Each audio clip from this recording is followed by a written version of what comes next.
Hi guys dan selamat kembali ke studio Sembang bersama saya Amy. In the studio this week, kita ada seorang yang dah bertahun-tahun dalam industri dan selepas satu momen yang agak viral, so many things changed in her career, but she's been badass from the very beginning. And I rasa macam this is an episode that I kena bawa my notepad and take notes because there's so much I want to learn from her. Maybe we have her in the studio today. God, thank you for having me. Thank you. Podcast. Thank you meluangkan masa bersama And kami. I'm so proud of you. Like, look at what it's turned out. Like, this turns out to be really something to. It's actually, to me, your podcast ni memang, it's so vulnerable and it helps people see celebrities or artists in different light. And so because you study and you know you really ask the right question, that's why. Yeah. Yeah, I'm Thank you. so happy and proud of you and your team. Thanks. Solid. It's a team. It's Solid. a teamwork. Yeah. Thanks. I tried because I think macam dalam industri kita ni, bila I membesar, kita membesar dengan dunia traditional media. And I think it was the same for you in your career. Di mana kadang-kadang narrative tu bukan kita yang pegang. Orang boleh tulis apa saja. Dan kadang-kadang untuk menjual sebuah magazine ataupun newspaper or whatever, cerita kita akan disensasikan. Yeah. But we're people. Yeah. It's real people making art. That is true. And I think it's so important because kita ada kehidupan yang sangat colourful juga. Dan cerita tu kadang-kadang keluar melalui seni. And this is, I tak ada power lah macam Mimi untuk menyanyi ke apa ke. But this is you my rap seni. so good, girl. Hey, from the queen. You rap so good. I'm not going to sleep tonight. But yeah, this is my way of telling stories. So for today, I want to ask you about yours. We start macam biasa setiap episode with, how was your childhood? Childhood are very interesting and unique. And I think that's the reason why I always find myself feeling like I'm different. Like I'm not like the rest. And it's not, and I meant it in a humble way. Because my mom is OKU. Yeah. I think having my mom as my mother really, really gave me this path.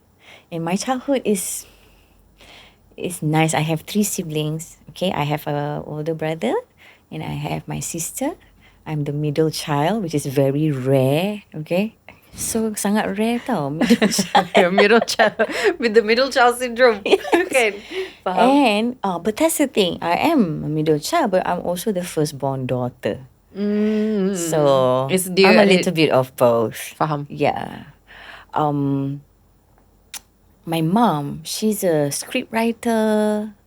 She's an author back then. And she was a government servant working dekat RTM, Angkasa Puri. Wow. Yeah. And when I was 5, I was introduced to camera. Because my mama's friend tengah buat drama RTM. And they're looking for pelakon kanak-kanak. And guess what? Mama be like, hey, I ada anak. Oh, she started young. Yeah.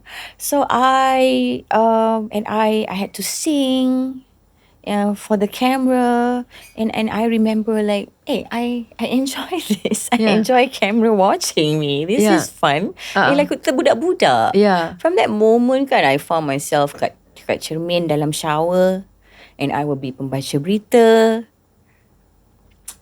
Sis, I ada surat khabar, I akan ambil lepas breakfast kan, I akan ambil surat khabar, and I akan mandi, and I dekat bathtub tu I akan letak surat khabar, and then I macam depan cermin. Isnin 6 petang. Sebuah motosikal lah. Comel gila. And I try to look at into the mirror while reading kan. Comel gila. Yeah. Mimi, we need you on Awani now. Now, tomorrow morning. And I just have this. Growing up, I just love mirror. I got no friend, just mirror. Yeah, sama. I suka macam I suka macam rumah tu ada macam hallway, and then I will place this mirror dekat betul-betul kat dalam bilik tu, so that I boleh buka pintu and can see the hallway, and I will be from my bilik my mom, I akan jalan jadi model, catwalk. So I'm just a dreamy girl, I would say. Yeah. Growing up. And the thing is, my mom, she values education so much. So, dia sangat garang. And she won't let us play lah. Senang. She's really strict. And she's a single mother. So, she has no other time. But she needs to work, come back, masak for us, sleep, do it all over again. And bangun pagi, kerja, and come back, masak. Sometimes tengah hari have to pick me up, or my brother or my sister, and masak sekejap lunch, go back to work, and then come back, marah kita orang kalau homework tak siap. And she's so garang dengan rotan semua. I miss those times where your parents just belasak you bila you tak buat matematik betul-betul. Yeah, tapi when That's that my was mom. happening, kita macam didn't miss it at all. I tak I was sabar nak like- jadi dewasa. Tak sabar. That's me. Faham. That's actually so many of us, babe. Me too. Yeah, faham. But yeah, try to balance both having fun, but also because of that, macam my mom didn't really like encourage me to go really into entertainment ke apa. She wants me to study, but then she would take me. Okay, so that was like my first experience with camera. And when I was 14 years old, she took me to HMI audition. Damn. Yeah. Okay. So I'm like, okay. I guess because she listened to me singing kan kat rumah. Siti Nurhaliza, the cassette Siti Nurhaliza yang ada jerat percintaan tu. The one yang Siti Nurhaliza macam tu. Yeah. Yes. That's my... sampai rosak kaset tu. One of your biggest influences lah time besar. Okay. Oh my God. I think Tok T is an inspiration to all Malaysian For sure. female singers. Absolutely. Not just Malaysia. I Did you think watch her regional. perform on TV lately and sounds No, like... but I went to her concert in Genting. Right. This is like last year? Yeah. Yeah. She's just so good that kind of like macam force Malaysian female singers to really step up because she's the standard.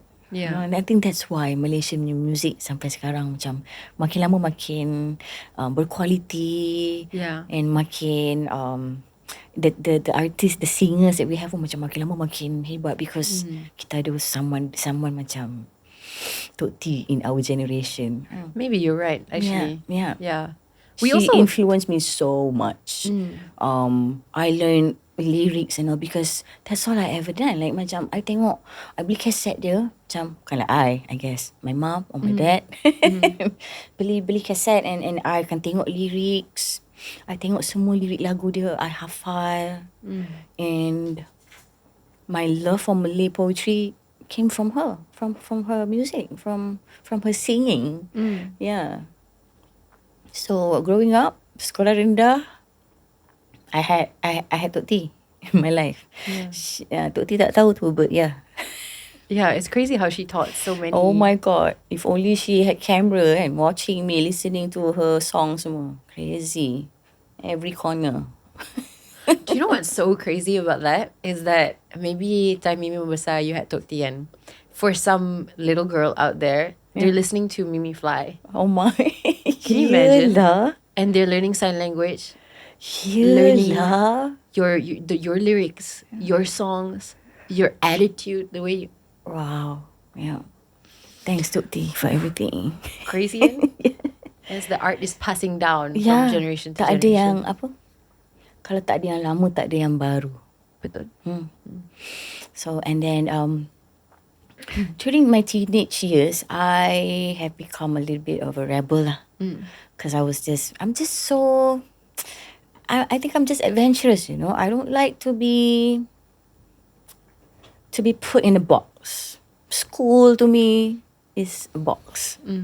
Macam as much as I know I have to study apa semua, but I know from young that macam sekolah ni macam is a box. So what I did was I masuk co-curriculum and I masuk cadet police and I learned how to march. Kan macam you know have to be in discipline mode lah kan cadet police kan. But ever since I joined cadet police sekolah I dah bawa I pergi camping camping kebangsaan, Okay. you know, macam I represent Selangor. Yeah. Okay. And then that was like me when I was 15. So macam when I was like form 1, form 2, so sekolah rendah for the same thing, right? But then I didn't know back then. But then I selalu wakil my sekolah for pertandingan syair, and then pertandingan tilawah Al-Quran, sekolah agama petang. Okay. Yeah, because back then my mom was so busy kan, and she's a career-driven woman lah. She's amazing lah. She's a boss also kat Angkasa Puri tu. So she had us sekolah pagi dan sekolah petang.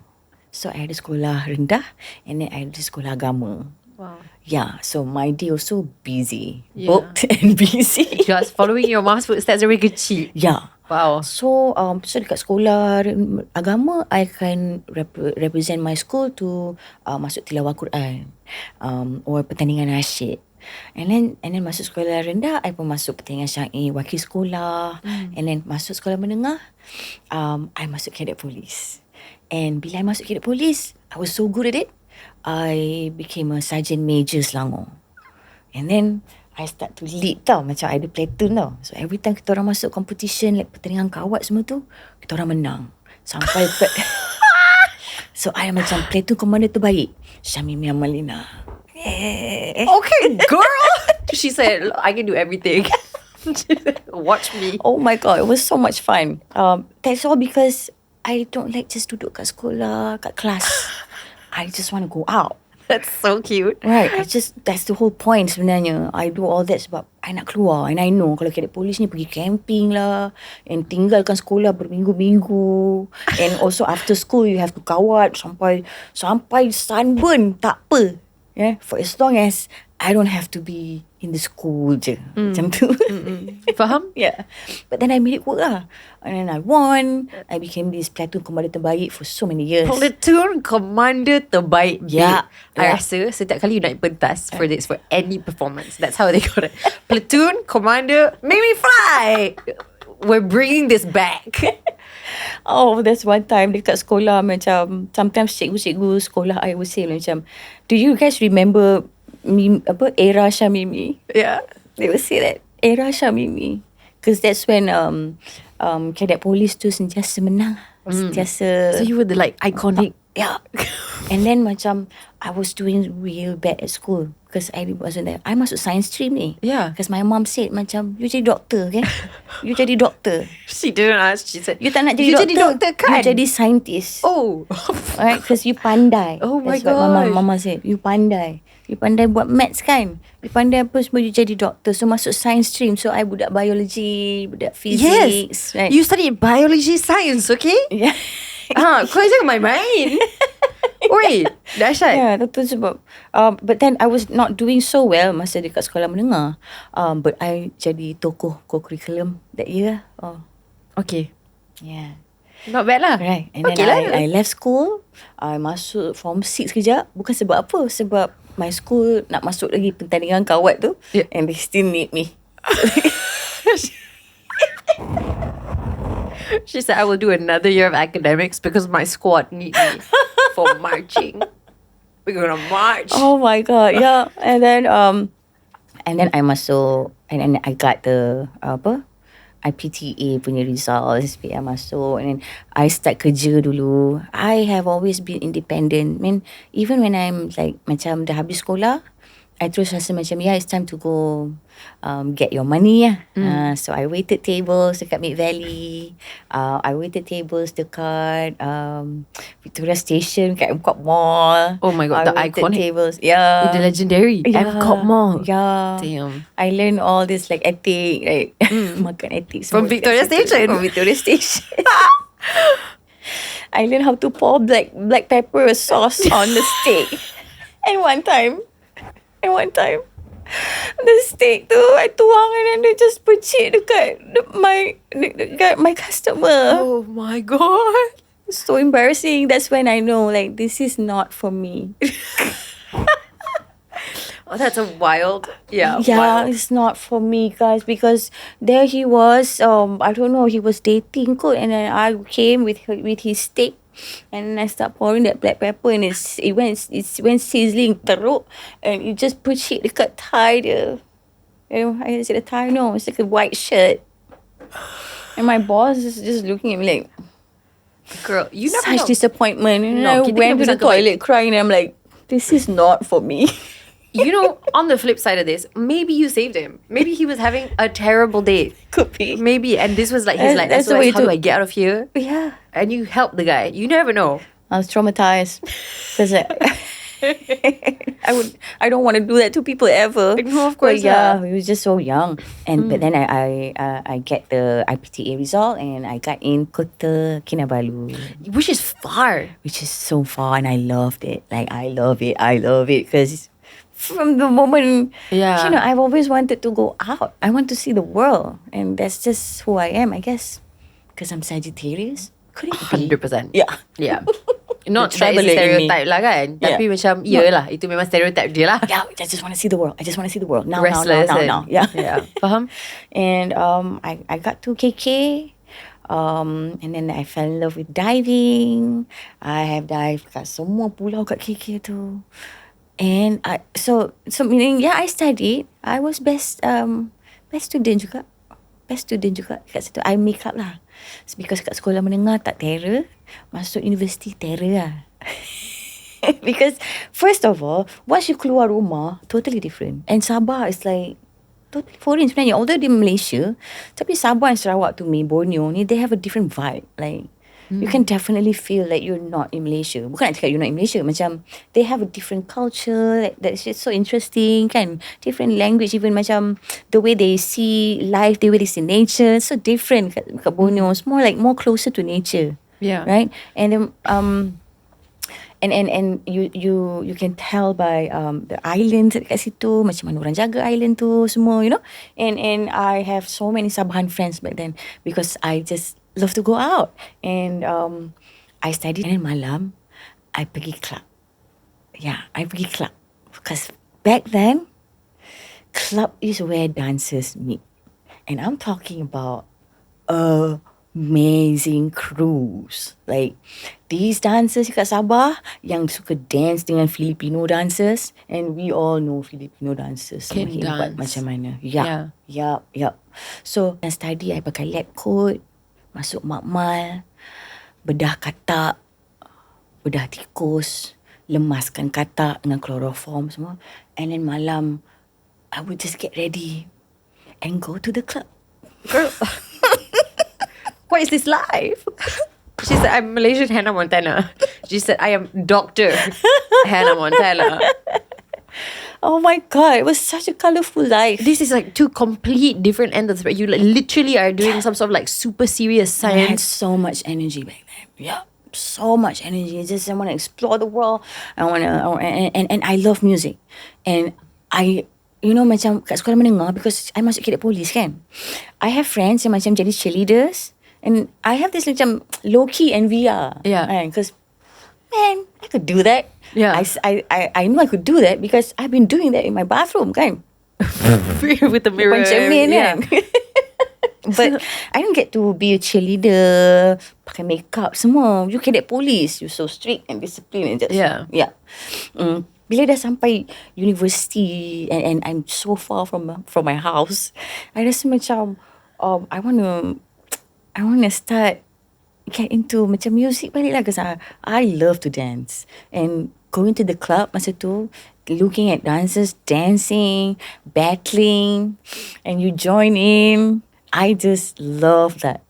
Yeah. So that's when I met my group, One Nation Emcees.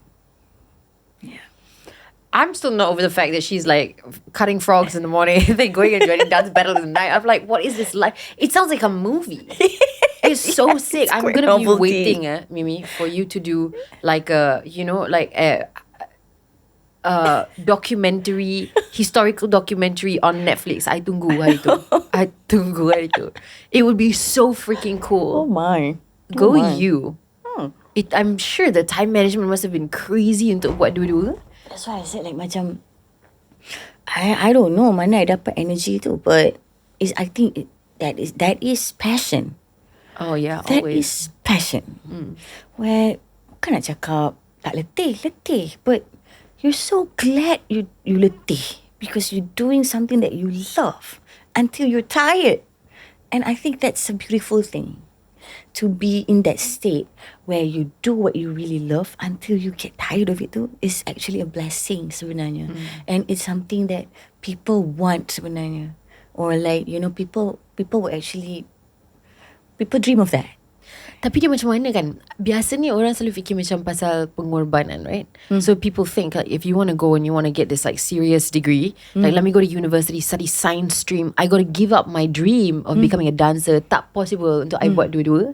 But I think your story goes to show that sebenarnya, if you really want it, you will really do it. Like penat tak kisah pun macam mana pun, you should never give up your passion in life. Yeah. And when I met Jojo, arwah Jojo, I met him there in the club. And he was such a charismatic dancer. I find like macam whenever he danced, everyone would just circle him and just watch him dance, and I love that. And then I met him, and then we fell in love, and then we learned to dance together. And then he introduced me to his brothers from One Nation Emcees, and that's when they decided to join this competition and say like, Amy, would you like to join us? Because they're rappers. They write their own rap, and they want to join this singing competition, and they're looking for a female singer. I'm like, you want to join? I'm like, okay, I just graduated. Okay, so why not? Let's go. But I didn't tell my mama, because I was supposed to further my study dekat Belfast. I didn't go until now. So then you decided to join them, and you didn't. And how long did your mom not know? How did she find out? My mom didn't know until I dah confirm masuk. So the first audition, she didn't know. Second audition, everything like the practice apa semua, she didn't know. And then bila dia orang panggil, cakap, okay, from I think a lot people audition, a lot of talent audition for that show. I think around 500 people. So they become 5 groups only to represent Malaysia. And I got that. Baru I beritahu my mom. You must have been shitting yourself, because I know for single mothers kan, when they have a dream for you, is for your safety and security. Tapi they're very strict with it tau. Yeah. They're like, this is the dream because I want you to be successful. And my mom garang. Takut. So macam mana? When you told her, what was her reaction? She was terkejut. Of course, I can imagine. She's like, what? Hello? Bila so macam I came clean lah. I actually went for audition semua, and I signed the contract. So I'm gonna go for it. Can't do anything ma. Oh my I already signed the God. contract. Even if you don't want it ke, you don't like it ke, it's happening. Macam tu lah. And thank God sis, I won. Yeah. Thank God we won. Yeah. Oh. Yeah. Oh my God. But I mean, to be fair, sometimes bila tak ada plan B, that's the way. Not have a plan B, do the right thing for your life, okay? Tapi sometimes, for some people, in some situations, is that lack of plan B that makes you go all out sampai you will achieve the result. Tak kisah macam mana pun. Yeah. And you I guys think win, so. right? Yeah. And crazy. I think it's this burning desire. Kan? That thing is burning in you, and I feel like I lean into it. Like I listen to my heart. It's such a blessing in life untuk jumpa sesuatu yang bagi passion that is like so strong that you kena ikut that voice inside your head. That is a real... It has become such a spiritual journey for me too, because Of course. entertainment is full of ups and downs. Of course. And when we won that competition, we won, and we started independent. I have always been an independent artist. I started when I was 22, and I started with them. Which is why you've always been different. Yeah. And that's the thing, like, because I always know that I'm different, dari kecil lagi. So whenever I catch myself, like a glimpse of how different I am, it's like, it's affirming. It's affirming, like, yeah, this is it. To choose a different thing and be unpredictable in my decision. It's the one yang macam buat I rasa macam, yeah, that's why you're different. Yeah. And I find macam at first I question myself juga. And I'm also this person yang macam I don't know if it's just me ke or macam kita as celebrities feel this way. Like we're so hard on ourselves. We are so hard on ourselves. Like I used to be so I don't have much nice things to say to myself back then. There's always this feeling of proving myself. But then you will get rejected and it's actually very demotivating. So entertainment is not for the weak lah, really.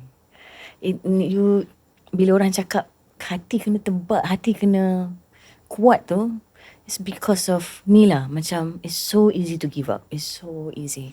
And I dah give up 8 kali. And somehow kan, Tuhan mesti panggil I balik ke jalan ni. Because everything pun I do based on my instinct lah. Sometimes to have to say yes to a project ke apa ke. It is always about how do I feel about it. Like if I feel good about it, then I would say yes. Macam tu kan. So it has always been that way ever since I do this independent thing. It has always been following my heart, my instinct, my intuition. There's sometimes when I'm not in a phase where I am calm or if I'm not, I'm just anxious, I can't function lah. I couldn't function.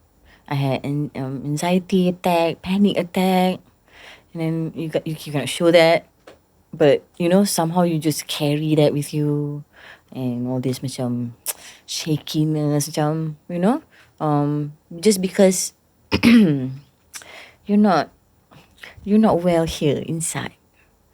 It's like you tak boleh hold the energy yang come at you bila you perform.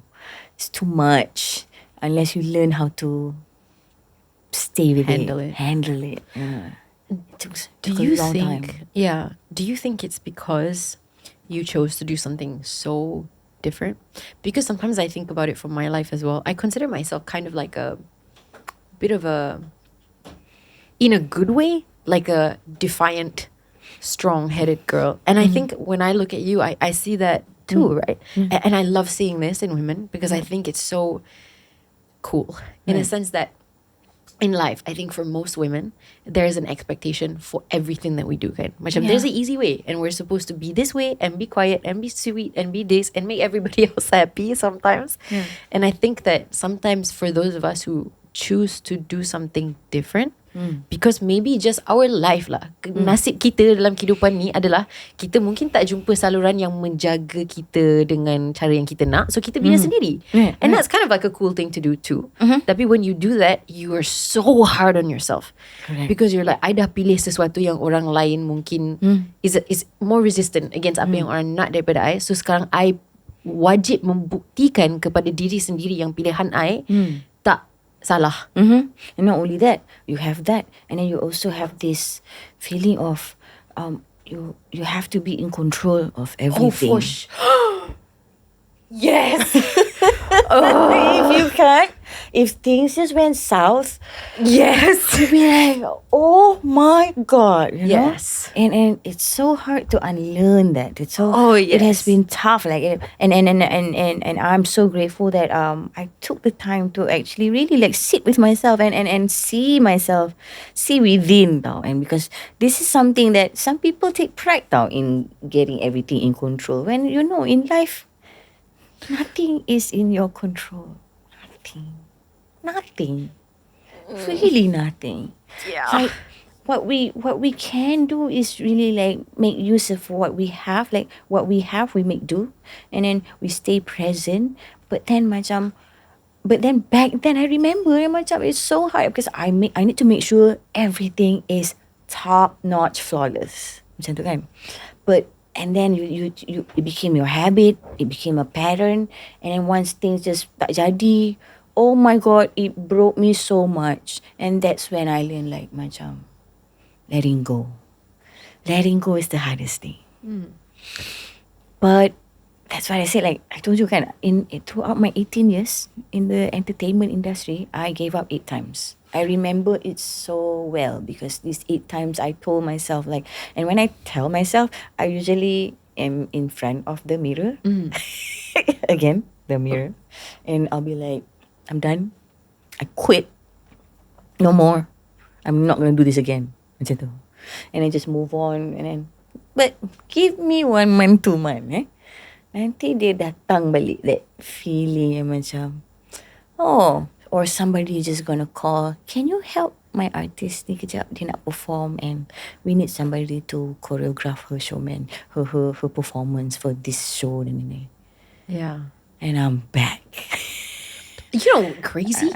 I've known about you for a really long time. I've known who you were, you know, like I remember following you on Instagram and looking at you and being like, whoa, she cool. She's so cool. Look at the hair. Red hair? Yeah, Is it red yes, hair? back. The girl, I was there. I was plugged in. And I always thought you were like so cool, but also a little bit intimidating because you always seem like so badass. Mimi, you have always been badass. I kesian orang yang baru jumpa Mimi sejak angkat, okay? You guys, she's always been like, you've always been so cool, and I would have never guessed that you wanted to quit 8 times. Yeah. But something that I do remember, not from my research, tapi from being there and like watching you over time, is that you were always doing things that were well and truly before your time. And that is it's like a huge gift, you know, it's a gift because when people tengok balik, they're like, damn, it's like she knew what was going to be cool before it was cool. But the curse of that is because you tahu terlalu awal, orang lain belum sedia nak terima. You know what I mean? And that is like a blessing and a curse. It's true, yeah, it's true. Wow, yeah. It's giving, like, contohnya, this is obviously a very drama punya contoh, but Tan Sri P. Ramlee, right?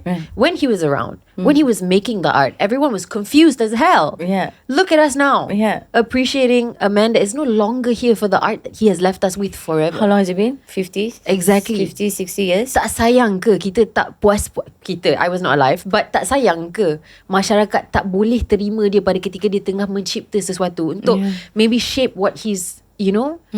But maybe the greatest artists memang macam tu. That is true. You know? Yeah. I'm so happy, you know, kita dah skip a lot of chapters here, but I'm so happy that you are really getting the recognition that you've deserved for years. Thank you so much. Yeah, you worked for it. You worked for it. Back to the beginning of the story. So you were in this group. You were there for 8 years. One Nation Emcees. Yeah. Yeah. Was when you left so much fun. I can imagine. We just, I was in my 20s. Yeah. So much fun. It's we travel, we tour. In my first, when we won, I drove a kancil. Cute tau kancil I. BFF 9577. I call her baby. Are you kidding? Baby ni kalau buka pintu, ada macam this phone sound. Can you macam even do that? ringtone. It's so cute. It's a second-hand car that my mom got for me, and I love that car. So when we after we won, we went for the press conference to announce or to celebrate. I naik kancil tu with my brothers semua sebelah I. Punya besar. First of all, One Nation Emcees besar ke. Like the boys are huge. Dia orang bukan macam Bruce Lee. No, they're like Biggie. Slay. Alright. Naik kancil 4 orang. Penuh. Masuk dekat depan hotel press conference tu. I remember, I think it's Royal Chulan something. Buka. Nak balik because dah lambat. Yeah. Naik kancil. I love my 20s with my brothers ni.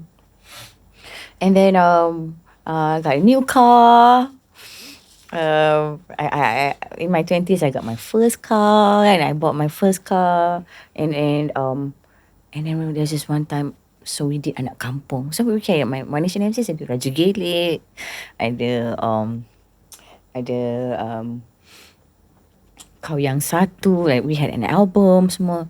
Then bila anak kampung made it, this One Nation Emcees, we had non-stop show for 2 years. That's insane. Yeah, and that was the first time I performed depan Prime Minister. That was the first time. And that was the first time juga depan anak kampung, I shared I perform kat stadium dengan Datuk Siti Nurhaliza. Full circle for you. Oh my god, sis, I remember masa tu macam I don't care lah masa tu. But of course like macam being independent artist, I had to learn the hard way tau. You know, One Nation Emcees, 3 orang daripada Sabah. I bukannya macam from the entertainment. I baru grad. Memang jadi independent artist. And people really bukannya, back then we would say like you took advantage of us. But now I'm just looking at like people just trying to survive. People is just trying to survive, and sometimes people take you for granted, or people tipu duit kau, or all those stuff happen in the background. While I had this show dengan Tok T, things just macam bittersweet. But yeah, like now now to think about it now is so different. But I remember like macam it wasn't easy, especially in your 20s. Macam and I dah lah the only girl kat situ. And I'm not saying macam my brothers are macam orang tak baik, tapi macam we fought a lot, of course. We were young. And sexism and It was a different time. It's a different time. Yeah. And this is what I was saying again, because I think like for somebody like you, you're so, I can't think of a better word than like cool, right? I think that if that One Nation MC was the era of TikTok, and you guys had like, you could post your own TikTok, you could do your own marketing, I think sayang gila. Contohnya this experience that you had performing with Tok T. I couldn't even find out about it online when I was doing this research. You telling me the story is the first time I'm hearing about it. Right. Sayangnya. Yeah, best gila. Ruginya. Ada this one time kan dekat TikTok nampak kan macam ada clip of it. Oh really? And tapi yang tu dia tunjuk gambar Tok T lah, video Tok T tengah nyanyi Papa Lewe. And I nampak rambut merah tu macam me. That is huge. Oh my god. Bestnya. I sampai sekarang kan kalau borak dengan Tok T kan I bergegar pun. Yeah.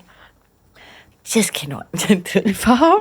And then macam bila Aisyah Rekno cakap macam buat lagu untuk Tok T semua, I still macam buat lah. Macam tu. Yeah. Kadang-kadang Tok T pun macam message macam buat lagu untuk Kak Iti. I tak sempat buat. Tapi macam masa dia cakap tu I rasa macam huge, right?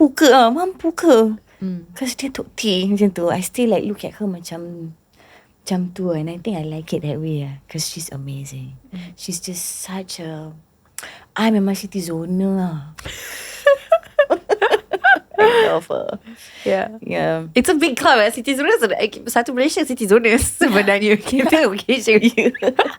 That's so cool. Right. Even macam bila I buat lagu apa semua, I am sure macam she has influenced me. Because when I first started as independent artist though, I had to macam come up with a chorus for this rap. And this song is like macam Raja Gelik tu. Macam when I first got the beat kan, and macam oh my, how do I do this? How do I come up with a chorus melody yang macam so hooking semua? And then bila I think balik how my melody went kan, macam oh my god, ini semua pengaruh dengar Tok T. Yang macam Raja Gelik bolehkah bersama. This all yang macam oh my. Yeah. It's so rooted in this Malay melody, but I'm just such a dancer and I want some modern hip hop beats or EDM or electronic, right? Yeah. So very cool to love hear the blend. stories. Yeah, I love the blend. And but that's the thing, like macam when I'm with my team, I still have like I'm doing One Nation Emcees, but I have this like deep inside. I never told anyone, but it's been growing in me. After so many years together with them, I have this desire to be like, I want to come up with something that had nothing to do with them. Macam tu. And it sounded so selfish and sounded back then kan. Because of it made me feel so guilty about it. So I just don't pursue though. But I always feel like macam masa tu ada Stacy. Right, Stacy was killing it. Yeah. And I'm so happy because we learn to dance at the studio kat Sabah, tempat yang sama. Like we share the same dance teacher. Do you know what? It's so crazy, right? Everybody I speak to has somehow been influenced by Stacey Anam in some way. She's amazing. She's amazing. She's actually so my cool. girl. Like Yeah. she's so strong. I mean, she has a vision from the start. You already know, like this is all her work. Like she's so good at setting the stage on fire. And we share the same dance teacher, Sam. And the same capability of setting the stage on Right, fire. I have right. seen it in person. You do the same thing too, sis. Yeah. Yeah, and because of that, like of all the artists in Malaysia kan, masa tu the one that truly like gets me and understand me is Stacey, because she's living that life. You know, she knows what it takes. And masa tu, but masa tu I was with One Nation Emcees, and I always have this feeling like macam kan best if I can have like my own thing also as a soloist.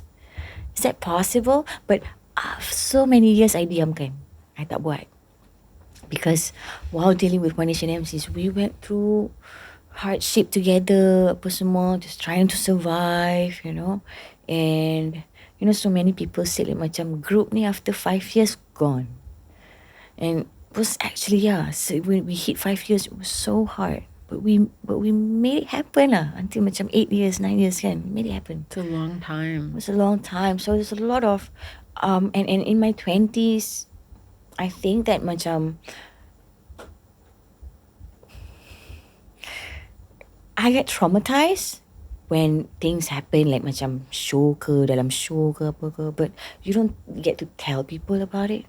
You just diam je, and then you just keep doing it. You just keep getting hit, but you didn't know. In your 20s, that's how I felt. That, you know, that's how I can explain it. Macam susah nak explain benda tu, but during my 20s time tu, macam I get sebenarnya a lot of trauma, macam, you know, how I handle things, my decision got me someplace that, you know, it's just not working for me, right? And then you get scared. Once you get scared, once you have fear in you, and anything you do pun you jadi takut. I doubted myself. I wasn't like this sangat lah in my 20s too, because I wanted to be in control so much, kan? So every time like I make mistake ke apa ke, and then I start to be like, in the future this will never happen to me again. And then you just, you know, you thought you're learning, but you also like doing this, limiting myself. Protecting yourself in the wrong way is limiting myself. It's limiting yourself as well. So and I'm not that kind yang is okay being limited tau. Macam from dari kecil lagi, I've always wanted to be outside, explore, be free. I'm such a free-spirited person lah kan. So macam, but then when I feel like macam being an artist, start from my 20s, macam being an artist, macam it's like a trap. It's like another trap, another prison. Like why can't I be, you know, macam why can't I be ni. That's when I feel like macam that's how I started to reinvent myself. And it came after challenges, hardship. It's not something yang macam you just decided when you're okay. But then macam, hey, you know what? I'm bored. Let's just change my life. Tak. Usually, shit happen, and it happens so bad. It made you feel so bad, and I hit my rock bottom ke, my darkest time ke. But that's when I start to reinvent myself. And I used to be like boy crazy. You know, I have a face in my life yang macam boy crazy. Have you ever experienced boy crazy? Yes. I mean, if we want to be completely relatable, yeah. Of course, we're young girls in such an impressionable state in an industry that exploits us for all it's worth. But I also find this macam mana? Women is, kita wanita ni, kita ni sangat powerful. Especially wanita yang belum jumpa purpose dia lagi, and then bila dia jumpa lelaki, then you just naturally will feel you need to build a man, and that's your purpose. You haven't found your purpose yet. You found a man, and then you're gonna look at this man and jadi macam, my purpose is to build you up so you can be whatever you want to be. You're gonna make it, whatever your purpose and your dream, let's make it happen. Naturally, women would do that. I think it's a teamwork thing, you know. Yeah. I think it's like a keikhlasan tapi dia tepuk sebelah tangan. Yeah. When we're like, no, we're a team. So your success is my success. Yeah. And so I'm gonna do my best to make sure that whatever I can do to help your success. We're so collaborative. Yes, super. And then Yeah. we expect, well, maybe this is wrong, I don't know. But there is a unspoken expectation of keadilan lah. Yeah. Yeah. Reciprocity, because that's a relationship. Kita semua diajar yang relationship tu, apa yang kita bagi, kita ada this husnuzon yang kita akan dapat balik daripada orang yang kita sayang. Right, and kita tak sedar tu yang macam women, kita mature awal. So we thought what you know, macam being fair or being reciprocated tu, kita je yang tahu. Kita yang mature awal, not the man. So macam that's when I realised macam because if I want to go back to macam, okay, to me, because that's how it is. Because I thought like macam, yeah, I'm an artist apa semua, but I also want a partner in my life that gonna see me for me, accept me as I am, take me as I am, and let me do me. And I do a big me though. You know, macam I do a big me. So macam, just watch your baby kill it. Clap. That's it. Yeah, clap. And be grateful tell she me, chose like, you. You were on fire. Yeah, but it's so hard. Sorry. Right, but yeah, but that's the thing. Like macam, but then I use men as an excuse because I feel like my purpose tu rasa macam so out of reach, or like macam the dream that I want, like macam to get here, it felt so out of reach. So I find myself macam, let's find a man. Macam tu. That's to me, that's how I see my boy crazy face. Yeah. Yeah. And then things of course don't work out because it's really unrequited lah. It's just one-sided apa semua. But I needed that breakup to glow up and reinvent myself. So like macam angkat happened because I broke up. My comeback song thanks to my breakup. Crazy. Yeah. Because before angkat, I already had a different life design dah. I thought like, yeah, that's it. I already said goodbye to music. Actually, when I gave up music, that was actually COVID. COVID hit me so hard. COVID hit me so hard because not only that, like macam I'm already an artist dah masa tu. I already have social media semua masa tu. I was only trying to grow my TikTok masa tu. COVID happened. But I also macam panic tau because kita orang dah tak ada duit. Kita tak boleh show.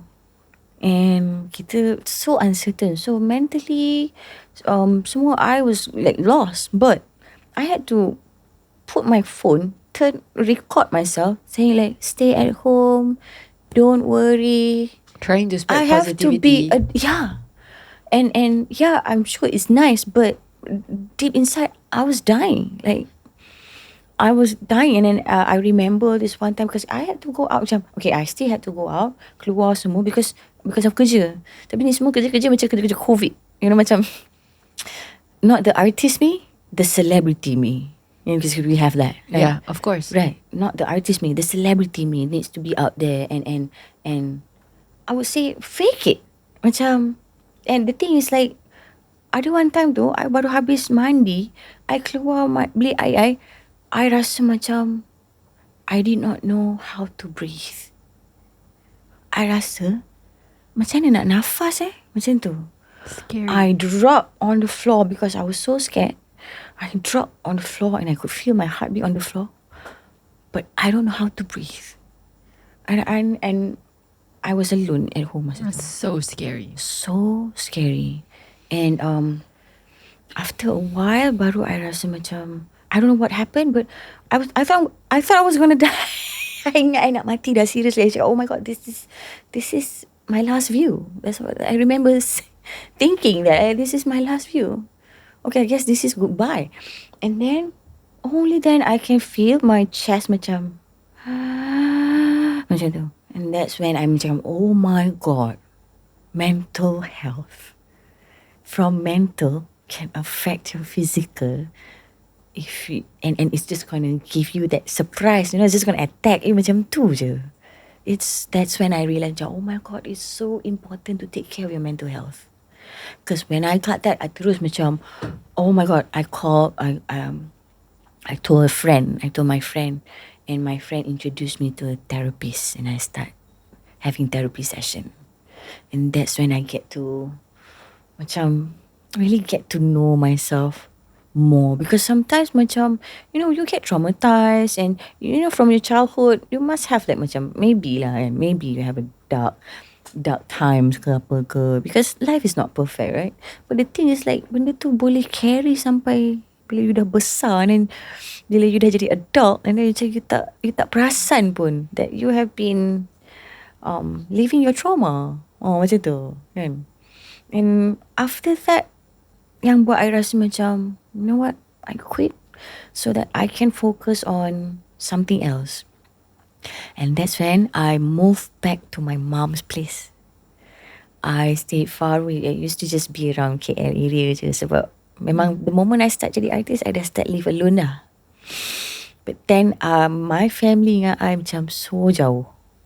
Especially when I started with One Nation Emcees semua. So most of the time we had our thing, going out apa semua kan. I dah duduk seorang dah masa tu. So macam bila COVID happened tu, and I get that panic attack, and that's when I decided, you know what, let's just do something else. And I wanted to heal my relationship with my mom balik, sebab I feel like I don't share things with her dah, macam tu. Because it got too much. And my mom ni dulu dia strict kan, so macam she always like to brush off my emotion ke apa ke. So I don't like to, I didn't feel like I want to tell her anything macam tu. I can totally understand. Right, and it separate me and my mom. Macam, because when you do that so many years, then you get macam distant lah. I think this is a first daughter single mom thing, Yeah. where you feel like, I don't know about you, but sometimes I feel like when I look at my mom that because she had so many hopes and dreams for me, and she still does, that I kind of like, I don't want to tell her too much, because I just want her to look at me as a success, because I know how much she gave to make sure that it would be successful, Yeah. And so then it kind of also maybe spoils your relationship with them a bit, because it's this like clashes of values or pressure, all of these things. Yeah. I guess it's a thing. Yeah, It's a thing. And of course we love our mom, right? So much. So much, but we can't deny this, because of how our mom raised us. And if macam sometimes she always say like, I'm so stubborn. Macam, I got that stubborn from you.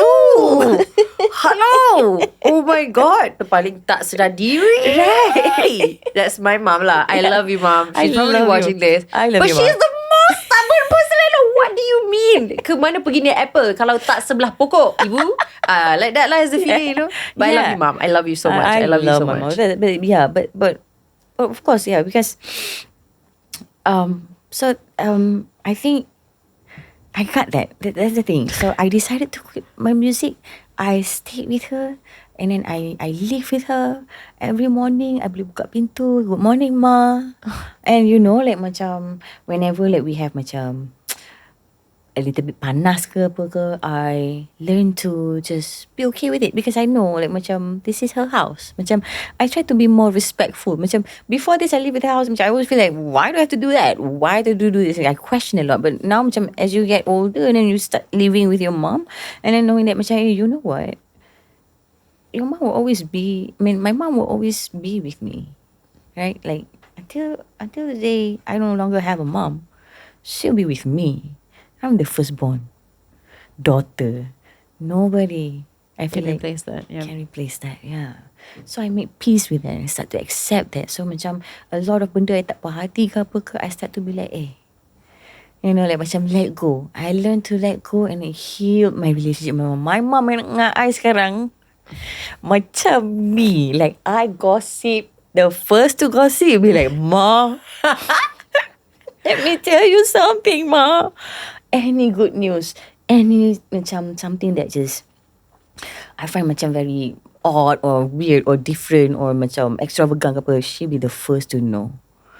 Because back then I couldn't do it, right? Because there's just this distance. I'm so happy that I get to do that. But the thing is, like, after I get that, and then I broke up, right?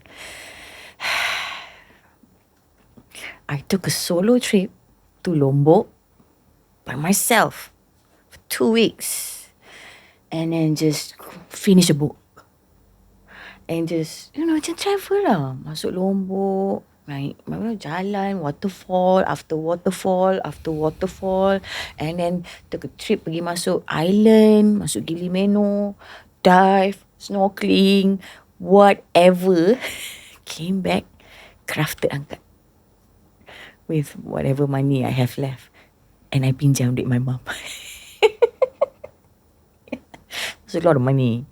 Producing music, I mean, releasing music is a lot of money. It's expensive. It's expensive.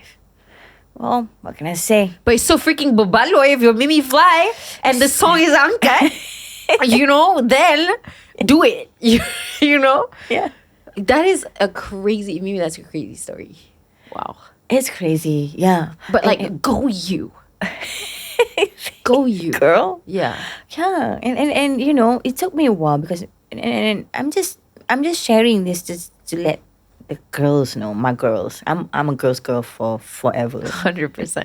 I'm your sister forever. And I throughout my life I noticed macam I have met so many men. Like macam not only macam men macam in relationship tau, macam men to work with. Like because when I started memang I was surrounded by men. Yeah. And I don't have this macam, you know, people yang feminist, macam feminist women yang always feel like they don't need a man. No, I'm not like that. I'm the different kind of feminist because in my life, that right now, I have around 20 people in my team. All of them are men, except for my choreographer and dancers. The rest are men. I need men to build my dream. I need not just, you know, I find that macam we need each other. But when I was in my 20s, in my 30s, I met all sorts of men yang macam not good for me. Yeah. Yeah, and but this is how you know.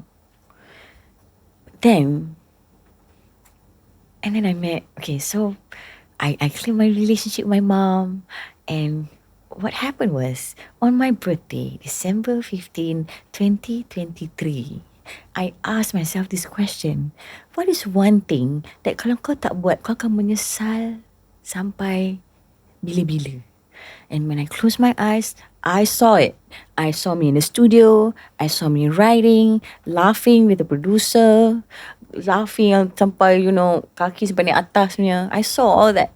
I saw me performing. I saw me with dancers. I saw discussing, crafting, buat music video, and I saw me with trophy. I cried. Because after 4 years, daripada 2021 tu, supposed to 3 years lah. After 3 years of saying goodbye to music, I have like, I learned, I ambil yoga course, I jadi cikgu yoga, I'm a dance teacher, I still do my classes till this very day. But back then, I was only started lah kan. So I was so scared because I know it's a lot. There's a lot to do to make that happen. But I said, like, you know what, let's just go for it. I called a producer and I called Bo, which is Curly. Curly, I'm telling you. Okay. Yeah. Curly is the one man that I find I'm so safe when I'm with him. I boleh datang rumah dia, I boleh tidur kat sofa. That's how safe I feel dengan dia. And then I met Shah. And then I have my best friend Labana. Like, all these men, I mean, I don't mean to compare, but like, through my experience, I just feel like this is the healthy masculine. Yeah, it's healthier masculine. It's not like macam, what do you call men yang macam very Toxic masculinity. toxic masculinity? Yeah. I used to deal with that a lot, especially when I'm in my boy crazy phase apa semua. But then and then I met this man and I'm like, hey, cool. These are cool people. And then and they really want to see me win. And because of that, it's just like you said, like everything, like, you might see just Mimifly, but behind Mimifly there's a whole team, and most of them are men, and they all want to see me win. That's it. That's why we're here. That's why I'm here, and I feel like I would do anything in my power to take care of what I have right now. Yeah, which is my relationship with my team. It's such a full circle story for you. I can't help thinking kan, macam daripada your first beginning of your career, you were in this group One Nation Emcees kan, but your dream was to always do this solo thing and do it big, yeah. And with Angkat, it's like lepas beberapa tahun, 17 of 18 years that you've been doing this, Yeah. you finally So, gave yourself the permission to bet on yourself. Angkat happened after 10 years of being a soloist. Right. Yeah, because you already had done it. But why do I feel like Angkat was like so different? Dari segi macam, so you've always been independent, turns out. But the music that you made before, it was good. And it always has been. But something about Angkat, whether it's like an energy thing, not to be like super woo-woo, artist about it, but it was different. Yeah. I think it's different because this time it was totally my decision. So back then I felt like, okay, I guess I did the music. But who did my music video? Who did my, who choreographed for me? But Angkat, it's so totally me. Even the choreographer, even my choreographer Ayana Manso needs to work with how I want it to look like. Yeah. So like really taking care of the little things actually dekat Angkat tu that make it different. That's why I feel like the experience of crafting Angkat from Angkat till now, I see myself as be totally in it. Like every aspect of the song, from the lyrics to the melody, I really took care of it one by one. Not rushing the process. Like really get it there. Like really get in there. Like put the lyrics there. I think about my lyrics. I mean, I think about it not like in a forceful way, but really get myself in the flow state somehow. Macam laugh a lot and have fun more than working. Like I don't work it, I play with it. I keep playing, And me and Bo, we just such a dope duo because we just play. Like we are not afraid of new sound. We are not afraid of getting this sound, tweak it. Let's tweak this sound. Let's make this gamelan a little bit distorted because who cares? Like that kind of feeling. Like macam, okay, I like this drum. I like this percussion. Like give more gendang in it. So we're like, we like to surprise ourselves in the session.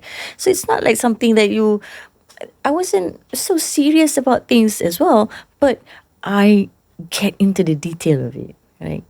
And I just bury I just completely dedicate my whole focus in it when I'm there, like when I'm there doing it. Okay, once the music is done, then I met my director and I would just go talk about like how I see the music video.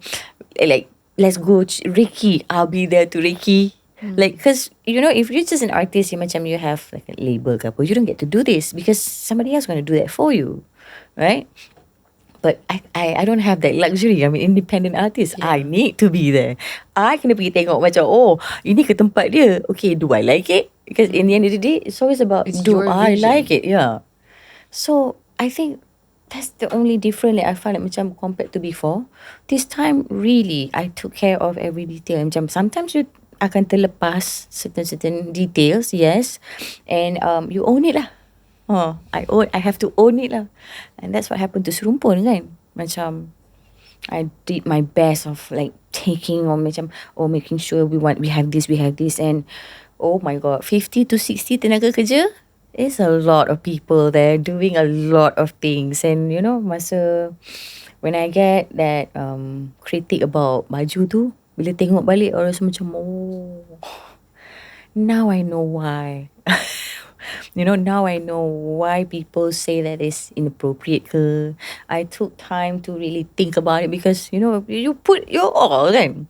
And I also macam I wasn't really being hard on myself. Because if I was really hard on myself macam dulu, oh my god, I would just break down and lari ke or macam defensive ke apa ke kan. But this time I can really like sit with myself and like macam ask myself,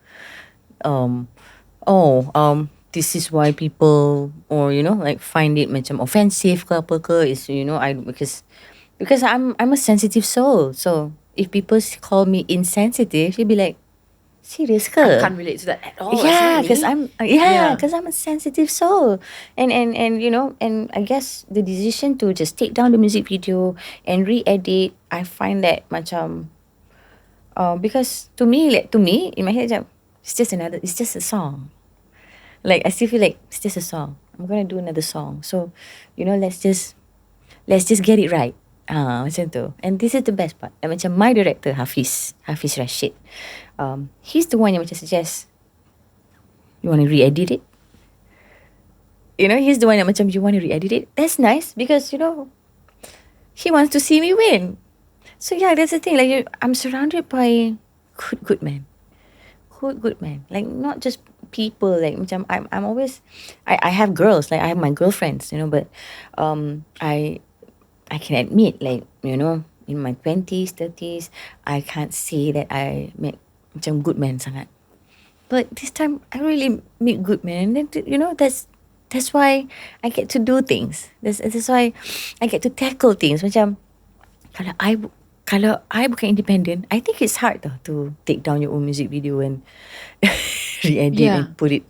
Very. Yeah, it's not something that people will agree to, right? Because dia memerlukan tenaga kerja Tenaga kerja. ramai orang.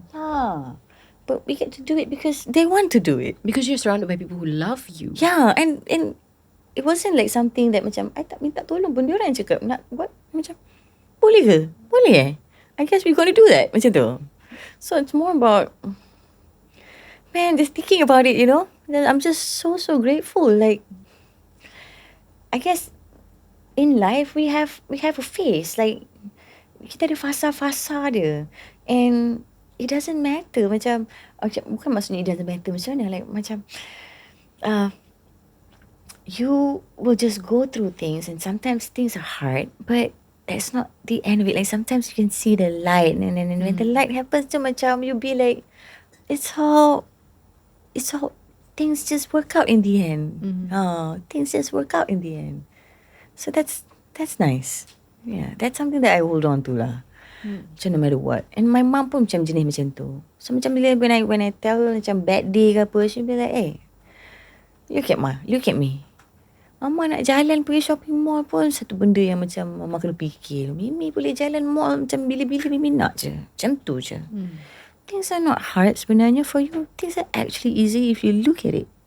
If you look at it like macam it's easy, it will be easy. And before this, I tak tahu apa dia cakap. I don't know, Mama. Yeah. Apa Mama cakap ni? I'm pouring my heart into you. I'm just telling you, I'm sad. This is your advice, but now I'm like, betul lah, Ma. Betul lah. Yeah. Yeah. The way I can relate. My mom used to tell me this thing, right? And I used to look at this woman like she had the 3 kepala. Macam you ni, what are you saying? She said, choose to be happy.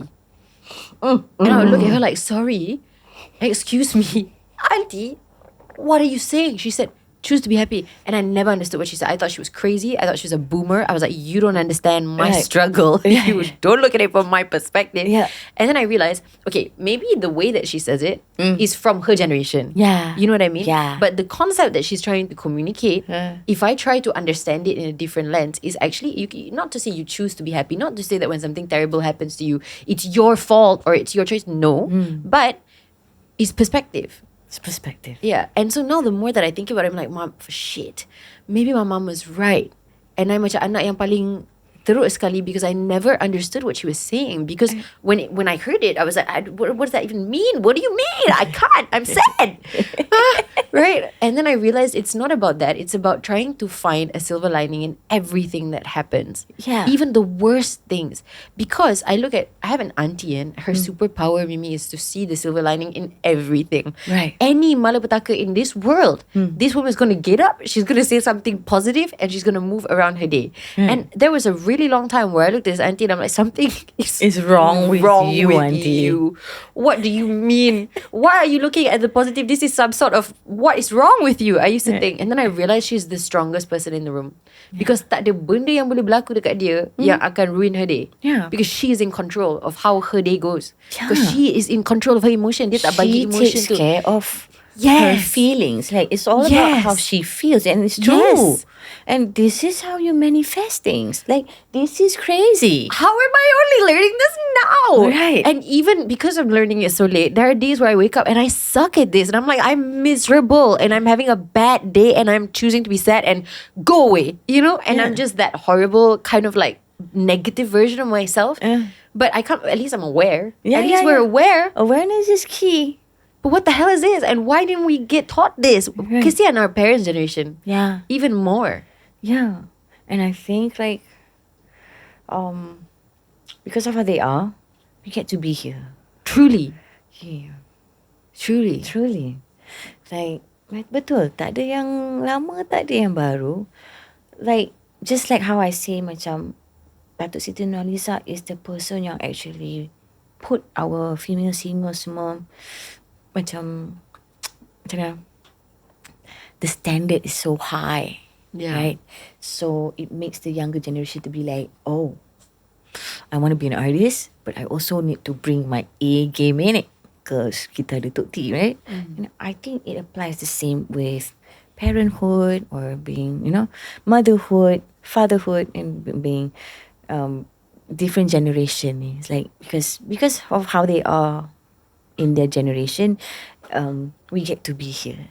And we have to take it all. We can't just, life is about black and white duality. Like, you can't just have all the good things. You must take the dark side too. Like, not because life is a balance of that. Like, we need to see the duality. Like I said, like macam I get to experience like macam angkat tu. But if I don't go through my breakup and if I don't deal with hardship or challenges ever, I don't think I would just, call the inner me to reinvent myself. I think all that will not happen. Macam kalau I tak kena cabar, or like macam if life doesn't test me, it's a bad thing. But that's how you grow. And the faster we accept that, then we fail faster. Like when we fail faster and things just pick up, there's the momentum. And like when you start to macam, including macam, finding things to be positive about. Like at first it was hard, tapi macam the more you do it and then you keep this momentum going, like macam, life is good, things work out. Even when it feels like, even when it seems like it's not working out, things work out. Macam if you keep like doing that, and then life surprises you with things just working out. It's like from the law of mind. attraction, right? The positive attracts positive. Correct. So macam, because kalau orang cakap kataan tu adalah satu doa, then kenapa kita nak bercakap benda buruk anytime? Like, why would you even do that? Because if you know that apa yang kita cakap tu datang daripada apa yang kita fikir kan, takkan kita cakap lah, tak ada. Anything mulut, bila kita keluarkan je apa kita cakap, dia start dari sini. So bila dia start dari sini, if you start macam making it like a garden of beautiful things and positive and macam cakap tu, just I guess I like to macam learn 99 nama Allah, and then kita boleh tengok macam apa orang apa ni, kita punya Allah kita kan ada 99 nama ni, kalau kita tengok translation dia, and these are like macam the trait of God, macam the language of God is silence kan, yang macam betul, kalau kita macam start diam and start macam fikir all the good stuff, and then dia keluar pun good. Lepas tu bila dia keluar pun good, then dia macam affect your surroundings semua tau. And I feel like macam this is where we need to work on. And it's not an easy work. I'm not saying it's easy. But it's the hardest. It is the hardest most thing to do. impossible work is to control yourself. Especially when you have distraction. Like other people doing things and judging other people doing something. And all this is wasting our time. Because you need to actually go look within and know yourself. Yes. Yeah, so macam, and I feel like macam this is what happened to me. Like when I get sad or when I get heartbroken, I like to macam have my own monologue of things and just start talking to myself. And when it's loud, I can hear macam, oh my God, the way I speak to myself sometimes is just wrong. And I will learn to macam correct that. Then betul lah macam Michael Jackson cakap, start with the man in the mirror. You have to start with yourself. Don't judge other people about other things. Macam jangan lemparkan benda-benda yang negatif all the time. Like you don't have to ask validation from anyone. But just keep what do you call it? You keep cultivating this self-love thing and be more positive and just treat yourself right. Like I treat myself better now. That's how I see it. I used to be so bad at it. Yeah, I used to be so bad at it. I completely understand.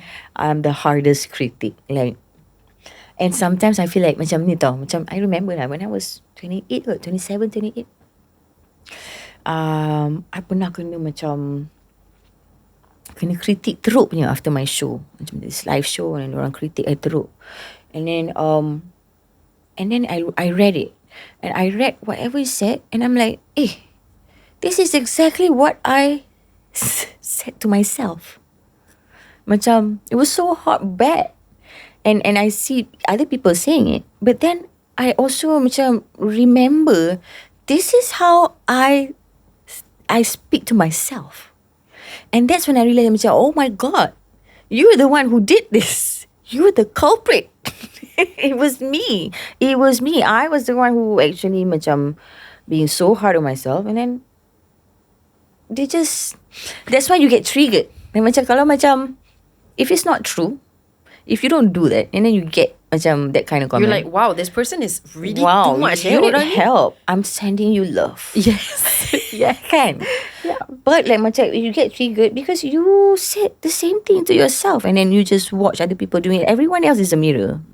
Like macam, if you are not offended and macam if anyone macam cakap teruk kat I sekarang, and I be like, yeah, but I refuse to take it. I refuse to accept it. Then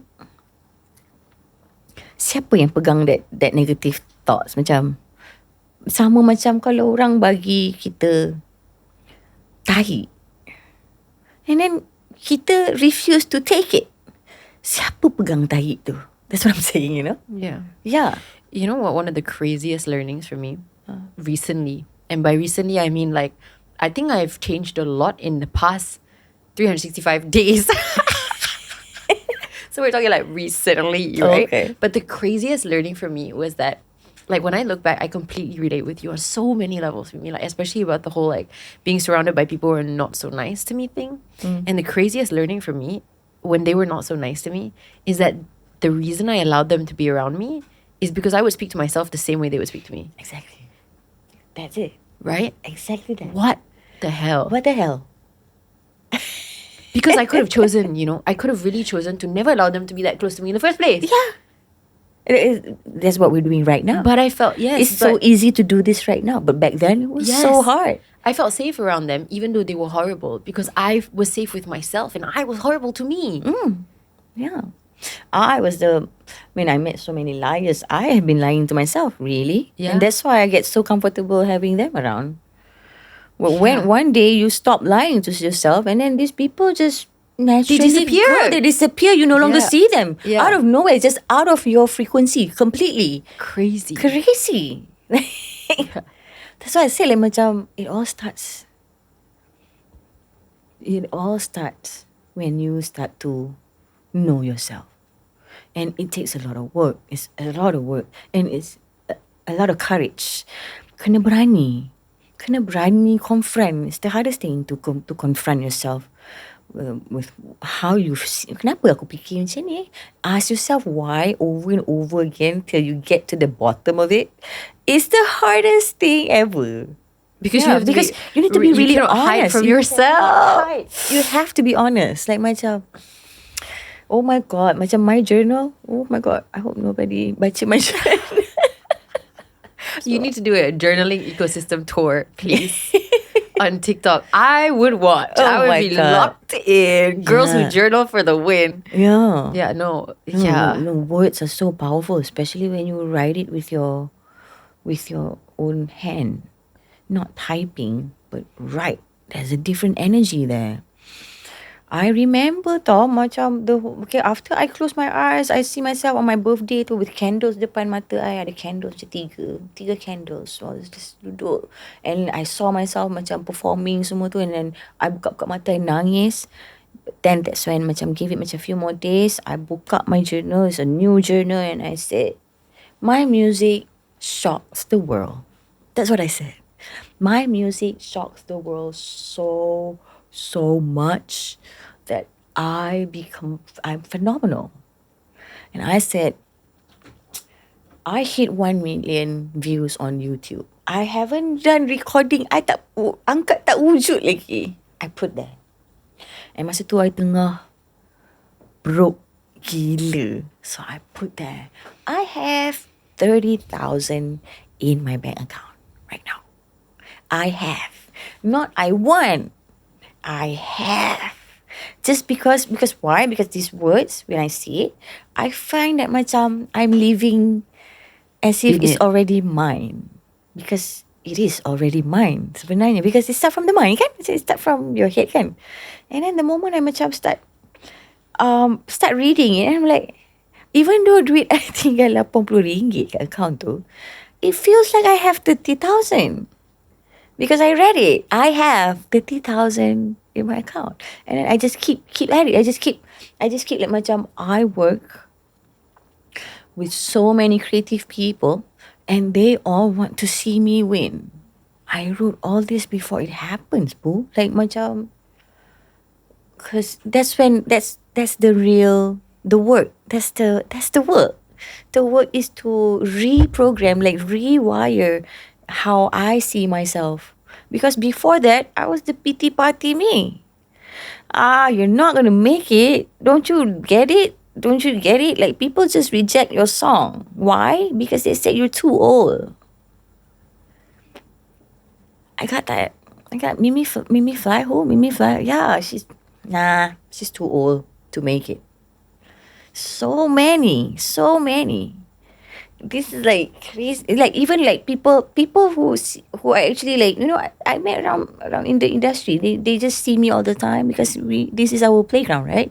We work together, but some are not afraid to just express it and be professional with me, or looking at it like business, right? And the sensitive soul needs to be diam kejap and put your big girl's pants on, like macam just face it and take it. People reject me too many times, and I could definitely get them like, yeah, this is not gonna work, but I had to rewire them. That's when the journal happened. Like, I need to like find strength in my words, like macam, okay, my music shocked the world, and yeah, my music did shock the world, boo.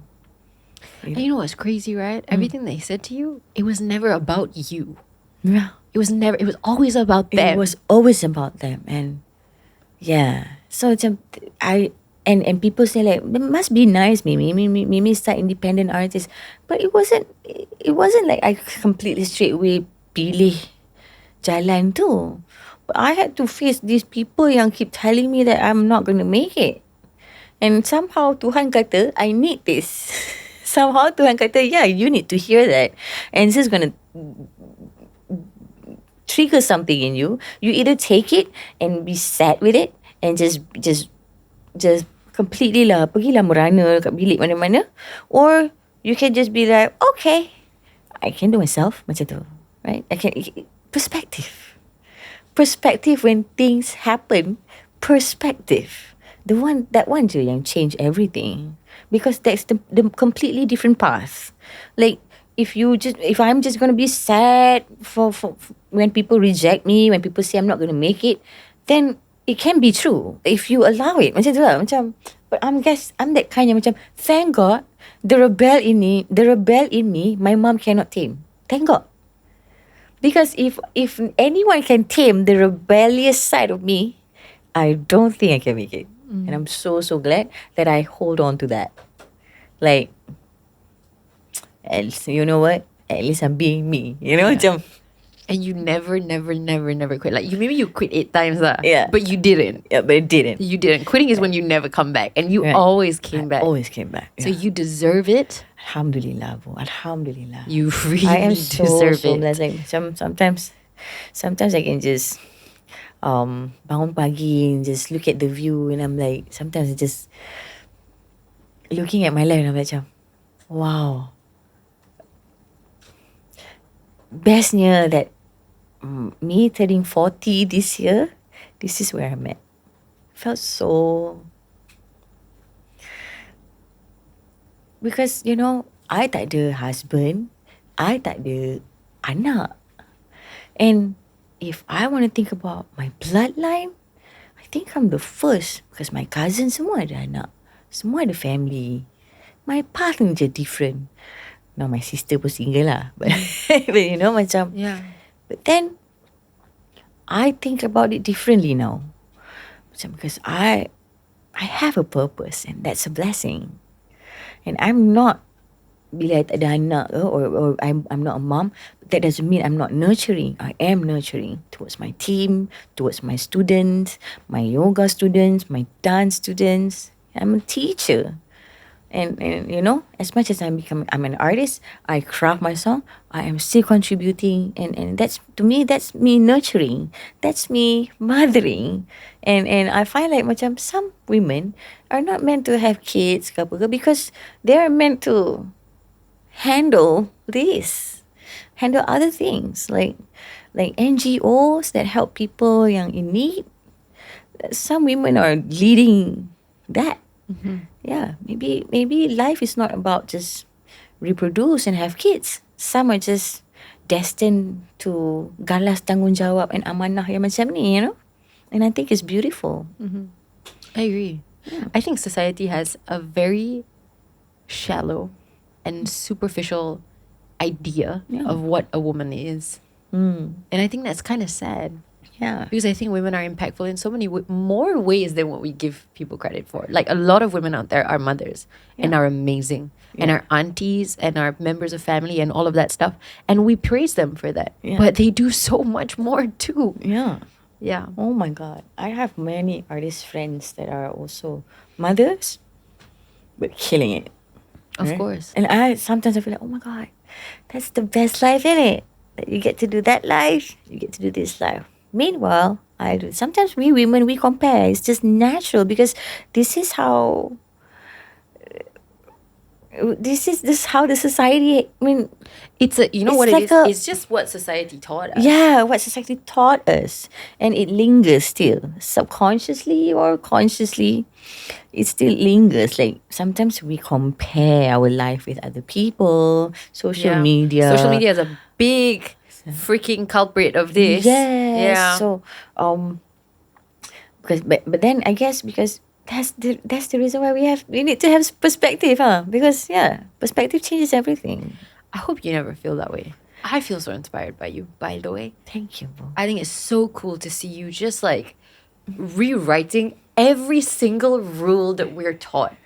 Go Mimifly. That is awesome because you teach us through your actions that we can do the same. And I hope you know how big that is. That's amazing. That's really big. To turn 40 is something women should look forward to, really. And it's, you know what's crazy? Like, for me to have this conversation with you also feels like really wild. I started as a child actor. So growing up and becoming older was the scariest thing ever, because I always remember from the time that I was a child that my youth was my capital. For somebody who made so much progress in my career off of the fact that I was the youngest and that's it, growing up was the scariest thing to me. Sure. And I'm sure for a lot of people who started as kids as well, because we were so aware kind of that we were the youngest in the room, always the youngest. It got to a point, right, where I started holding myself back towards the end of my 20s because I was like, this is it, I'm done. And I decided that. And like looking at you and everything that you're still freaking accomplishing, you're at the top. And it's not going to slow down for you anytime soon. I don't think it will ever slow down for as long as you choose that you don't want to slow down for. I mean, right? But with that being said, it's so inspiring for me to look at, because I'm like, damn, it's evidence that if you can do it, we all can do it. And you're like a benchmark of it's a benchmark. That's so major, you know. Truly. I don't know how to take it. It's just, it is what it is. And I think it's I think you energy. deserve to hear it, because I think that like after everything that maybe your life has also told you for so many years, I hope you also realize that there is a positive and you are inspiring so many freaking people. That's amazing. Yeah. I mean, but then that's it. Yeah, to me it's just take care of take care of how you feel and take care of the people who love you. Yeah. That's it. I got some specific questions for you, right? Okay. Because I remember you said like earlier in our conversation that you wanted to go to Sabah because it was kind of like your dream, you know, to go overseas and to do different things. Let's talk about some overseas things that she did, okay? So we're gonna start with hello, SEA Games 2025 closing ceremony in Bangkok, Thailand. How freaking slay when you got the call. Like, how did you react? I would have love it. screamed. Oh my God. Can you imagine? Crazy. And it's the song that I made. You know, the Yes. song that I wrote. And you did everything. You did the music video. You were involved in everything. Yeah. Wow. They pick. I mean, you know, I get invited to perform and to represent Malaysia. I mean, from 2008, I have always been that. So it's not something that's, but it's SEA Games, right? So much of that was like nice. Yeah. But when they say like, we want you to perform Nara, that was like, what? Isn't that so Wait, amazing? what? Yeah. Nara, I'm like, oh my God, meaning my song. Like, yeah. you know, because sometimes when you do for SEA Games, right, you want to introduce Malaysia, they're always like, okay, let's pick one song, let's just, you know, I guess you have to, you're just a performer in the song, like, you just perform the song, and the song's not yours, it's something more. I didn't even think about that. You're right. Right. But when they say perform Nara, I'm like, but that's my song, meaning I can do so much more with the song. And it just excites me so much. Because I always find macam, okay, I love my song. But you know what? There's so many versions of that song that can be done. So I like that. I like remixing. I like listening to people remix my song. Like, I love DJ remixing my song, you know. Because melody, right? As a songwriter, you just put your melody, but how the song is arranged is really depend on the creativity of the listeners, right? The receivers, the one that receive my song, the one that open their heart to accept my music. And when they remix it, I appreciate that so much, and I love listening to them. And when I say like do Nara, I'm like, oh my God, we're gonna find out, you know, when we remix this song. I love it because it feels like the whole team of Malaysia, best in anything, like best choreographer, Abang Pat Ibrahim, and we have like Marsha there and Amir Jahari there to actually make this performance So freaking awesome, so gempak. I feel like I have a solid team for my Nara song. Yeah. And it's amazing, like It's just huge. so good. Yeah, It is huge. It felt surreal. But First of many. yeah, first of many. Truly first of many. Yeah. We're not done. Then, in January, she was on the Times Square New York Billboard, which is freaking crazy. And you're really representing us, right? Which is Right. awesome. You see that the one that I wore, the outfit? Yes, Like of a course. songkit, silver songkit, Yeah, blazer. actually, you're killing it with the outfits and Love everything. Yes. with the top knot. Yeah, Oh. It's so you. It's so you. That's crazy. It must be Because like this is such the a thing. pinch me moment. Yeah, Oh like, my God, sis. I remember, right? I was in my 20s. I was driving Mazda 3 in white. And I was just passing by traffic in highway dekat LDP tu. And then I saw like a big, kan ada banyak billboard kat situ. Yeah. And I pernah berangan macam, kan best. I boleh nampak muka I besar-besar kat situ. yeah. Maybe pegang handbag ke, I don't know, minum Something. energy drink. I don't know, tie my shoelace, sport shoes ke, whatever, baju ke, jacket ke. I always see macam-macam. Sometimes like just berangan macam best tu. Bestnya macam tu kan. Berangan dan nampak muka sendiri dekat billboard tepi jalan. Never know it happened. Tapi kat New York, That's crazy. what the hell? Crazy. It's I like- macam what? Right? Kan? Yeah. It's just, that's the thing. Like berangan ni sebenarnya it's good for you. Oh, totally. Yeah. I think delusional is the superpower of 2026. You know, you have to be Betul. completely delusional. You're delusional first, then you realize you're delusional. It's real. Yeah, do not look at being delusional a bad thing. Like being delusional also mean completely get away from the reality that you're experiencing right now and get to this reality that you are on top, That you're gonna create. that you're gonna create. Yeah. And somehow macam mana entah. Dia dah, once you see in the mind's eye, entah macam mana nanti dia akan datang macam tu. That's Yeah. how that's what it felt for me, because when I saw that, I macam, I've seen this in my mind's eye before. Bila? Oh my God, I was in my 20s berangan dekat traffic light. I mean dekat traffic kat highway dekat KL. Crazy that benda tu still ada. You know what I'm saying? Like macam the mind is so powerful. Like Yeah. believe in the power of your subconscious mind. I know. For sure. But even For this is real. practice. Even this is practice. You got to keep practicing to do it. And that's the hard part. Yeah. Yeah, is that it's every day you true. got to wake up and choose to believe again Yeah, and again. Even again if you and don't again. see it around you kan. Yeah. Which is Again hard. and again. Yeah. And make it a, you have to like keep up with the momentum tu kan. Sure. Yeah. Betul. Another crazy thing, the ASEAN Korea Music Festival in Manila. And this one I thought was like extra insane because you brought 27 dancers, musicians, everything you brought. Yeah. You brought Yeah. by yourself, girl, as an independent artist. I was so glad.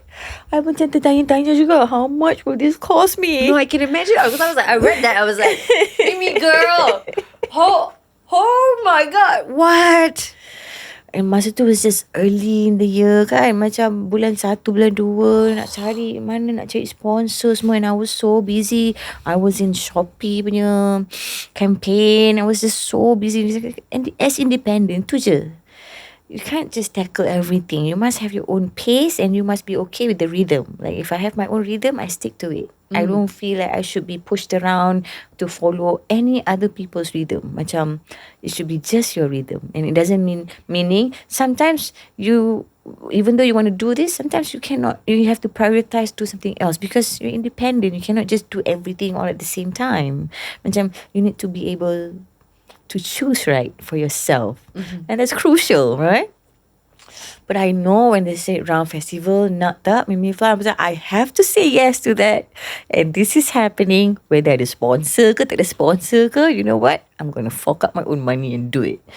And I made it. Alhamdulillah. Alhamdulillah. When I hear this stadium semua macam Mimifly, I was like, okay, thank you so much. Ya Allah, ya Tuhanku, terima kasih. Because it's a lot of money. No, of course. But puas lah, babe. puas lah, because it's exactly how I see it.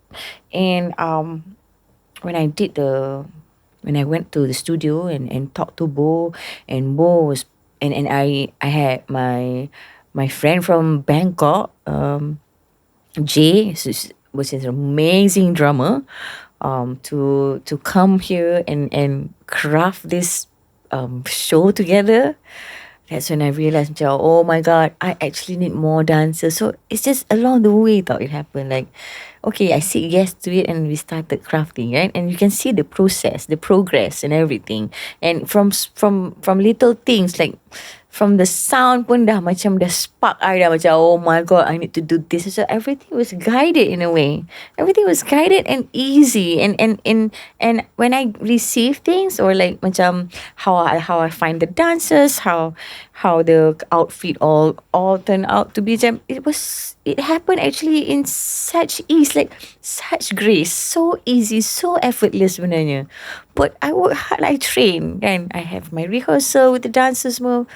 But then the best part is, because of my macam, okay, at first when you say call Mimifly, of course I thought I'll have to bring all dancers from Malaysia. But then I changed my mind. You know what? Let's work with Filipino dancers, so I don't have to pay for flight. Itu sebenarnya. Itu sebenarnya. The reason is I don't have to pay for extra flight yang banyak sangat ni. I want to cut the cost. Let's get macam dancers from Philippines saja. But that thing just Went well. went so great. I mean, thank God for that decision. Macam, thank you, Ya Allah, sebab bagi aku decide yang macam tu. Because, and then the love for my thing, the music, the love for music tu just get greater. Macam, Because you because shared it with them you too. share with people. And sis, I am not writing English songs. I'm a Malay writer. I have so much love for Malay poetry that I'm doing songs right now. My songs are in Malay. They don't know my song. So, Round Festival really macam made me feel so proud. Like macam, because I remember macam I pernah cakap dengan myself yang macam, Mi, tak payahlah buat kat Malaysia ni. Kau pergi buat kat luar, buat lagu English. Macam tu. Or a lot of people say that to me. Mi, you're not gonna make it big in your own country. Because look at you. You macam rambut merah, or macam you do crazy things with your hair, and your sound ni macam it's not like a commercial Very sound. Western. Very Western. Baju, dance, macam, macam they feel like my image and my concept, my music concept ni semua buat orang banyak fikir macam you cannot make it in Malaysia, macam tu. And nasib baik I tak dengar semua tu. Because in the end, macam mana I boleh pergi Filipin, nyanyi lagu Melayu, and dia orang okay. And I'm like, that's amazing. I'm proud of it. I'm proud that I do that in my own way. Although when I do it, I don't know how to explain myself. If people ask me pun macam, kenapa kau tak nak buat lagu ni? Kenapa nak buat lagu Melayu? I don't know how to explain. I just feel like when I try to write it, it felt dah siap. Everything yang I tulis tu just laju je dan dah siap in my head. I wish it's in English, but it's in Malay. But I follow through lah. I just I accept it. I own it. I don't want to change it. I just make it as pure and as sincere as I can with my music. Because I know that I want to do this for a long time. Because it fuels me. It makes me want to wake up every morning. Like, it fuels me up. Like, I love writing. I love expressing myself in a song. I just love that so much that I want to do it every day. I want to keep playing, and I feel like because of the love that I have for that is why I persevered. It's love. It's all love. Love. Macam Rumi cakap, love is the bridge between you and everything. So everything I do it with love. Do it with love. Yeah, always. Wow. Always do it with love. And because I pun rasa surreal bu. Macam that is possible, People can really like, I guess because it's right now. Maybe back then tak boleh. Now boleh. People are more open to listening to other people's culture. Yeah. And yeah, people are more open now. It used to be just English songs, but not now. Like now, like they want the variety. They want the hybrid in it. They want, Yeah. they want authenticity. And yeah, I feel like now they want that now more than ever. And it works. Damn. I think you're proving so much that like a lot of what we get taught sometimes is not right. And I don't know, I don't think it's like a sengaja thing, I think maybe you're right. Maybe there's so much truth to the fact that it wasn't possible once upon a time. Maybe it's possible now. But like contohnya, right? Like in entertainment, right? We are always taught to like perform. And I'm sure you faced this also in your career so many times where it's like sometimes the keikhlasan tu kurang sikit because you are performing and you're doing what's right in the moment, right? And not in a bad way, right? Like maybe you're just performing at a place that you didn't think you were going to be, or you're performing with somebody but you're like, okay, let's just make this work, things like that. And sometimes the ikhlas tu is not there, but you do it anyways because of the duty and because of the surrounding, and everyone tells you like they want you to do it and you feel like, oh, I have to do it. But you're proving that even if you take your time and you say no to some things, as long as whatever it is that you do is continuously ikhlas, sometimes that is actually way more effective than every day waking up and doing what other people expect you to do. Because that is exhausting, right? Exhausting. But that's what is commercial normally. Right. For most people, it's commercial. You wake up, your label probably tells you this, and then you go and you do it because you have to. But to do what you do is actually so much harder. You chose an impossibly difficult, slow path. Yeah, people see this slow, but I guess in the way I see it, I am playing the long-term game. That's the difference, right? Yeah. I'm not here to just go success overnight macam tu. No, I enjoy the process more than the outcome. It has always been like that with me. If you ask me, dalam banyak proses bila as an artist, my most favorite is when I'm in the studio with my producer. Everything else that I find macam, I'm not saying macam performing is not great, but it's not sustainable macam to really go out there and perform every day macam tu. It's not sustainable. It's actually macam ada downtime dia after. After round festival, I jatuh sakit. Because it was a lot, kan? Just exhausting for you. Flights, work. Yeah. In between ada yang lain lagi. Our life. Yeah. Yeah. To a point that macam you tak sedar pun. Genuinely I think Sega's worse. Right. At least pelakon, kita berlakon sendiri kita je. Time kita down sebab orang lain kena berlakon, takkanlah kita je dekat movie tu, tak. Right. It's easier a little bit. I think Right. singers, especially when you guys are in the middle of like your viral hype song promotion, Crazy. I don't envy, ya. Oh my God. Yeah, it's a lot. It's memang a lot. So macam I habis round tu, I demam. Yeah, I'm not Demam. surprised. And I'm not saying macam it's not something that I complain about, tak. But this is something that I know I need to do. Once you have your art, you craft it, that craft, you must share it with the world. Then you call it an art. Then you can only but that's it, right? Macam kalau you buat lagu and then you dengar sorang-sorang, nobody, you tak pernah bagi siapa-siapa pun dengar, itu bukan art lagi. Art is when you share it with at least one person, okay? So this is the thing that I have to do after. So my favorite part is the studio session, because that one is when nothing is certain. Once dia dah buat satu and it's certain, so now you have to follow through. Buat music video or content for the song and promote the song dekat social media, dekat TV show, dekat apa semua, and it needs to be like this much. You need to do it, you need to get it done, you need to see it through, and then you call it done. Then we move on, right? So my favorite part is only the studio session. But I would do all of this for that moment dekat dalam studio tu again. That's love. That's what I'm saying. Like, this is what I mean with passion. Like, I don't even need to do that song for me. I would do it for other artists because I have that love for it. And because this love that I have, from the moment I start making my own song, macam Raja Gelik, semua I start writing my own song, and I know this passion that I have in songwriting, and this is when I realized like I cannot do this short term. I need to play the long term game. Meaning, stretch it panjang-panjang. But it was so hard, of course. In my 20s, I just want to rush things, want to make things happen, all that. And turned out I was the one who was blocking my blessing. Because you're not relaxed. So I wasn't relaxed. Like, yeah, like macam, how does it feel when whatever that you have to, whatever you want, whatever you desire to, you already have. Let's say macam, dulu, tak ada duit. Lepas tu macam, how does it feel bila kita dapat duit tu, walau duit tu dah memang ada dengan kita. Kita tak buat apa-apa pun.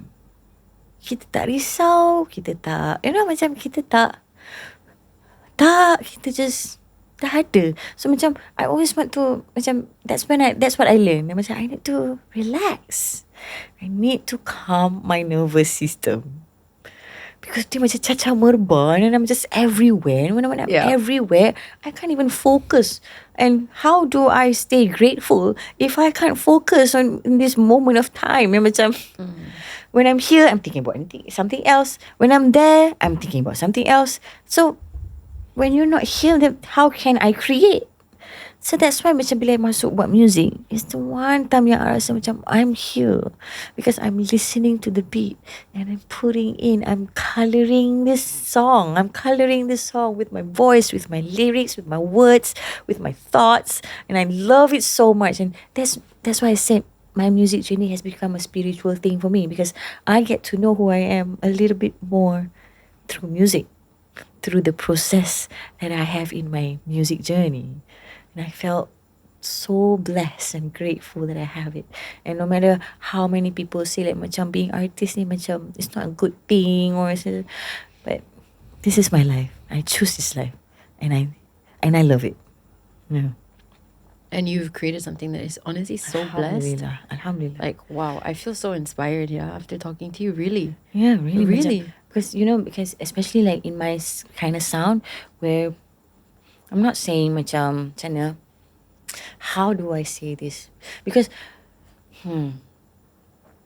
sometimes like we listen to music, and especially when we listen to modern music, and our references of course daripada Western kan, and we see singers like sexualize their song. Yes.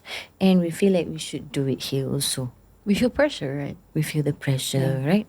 And now like now I'm like 40, like I feel like I don't have to do that. And I don't have to sexualize my songs. I can actually talk about things that I really like to do, like things that I really find macam close to me.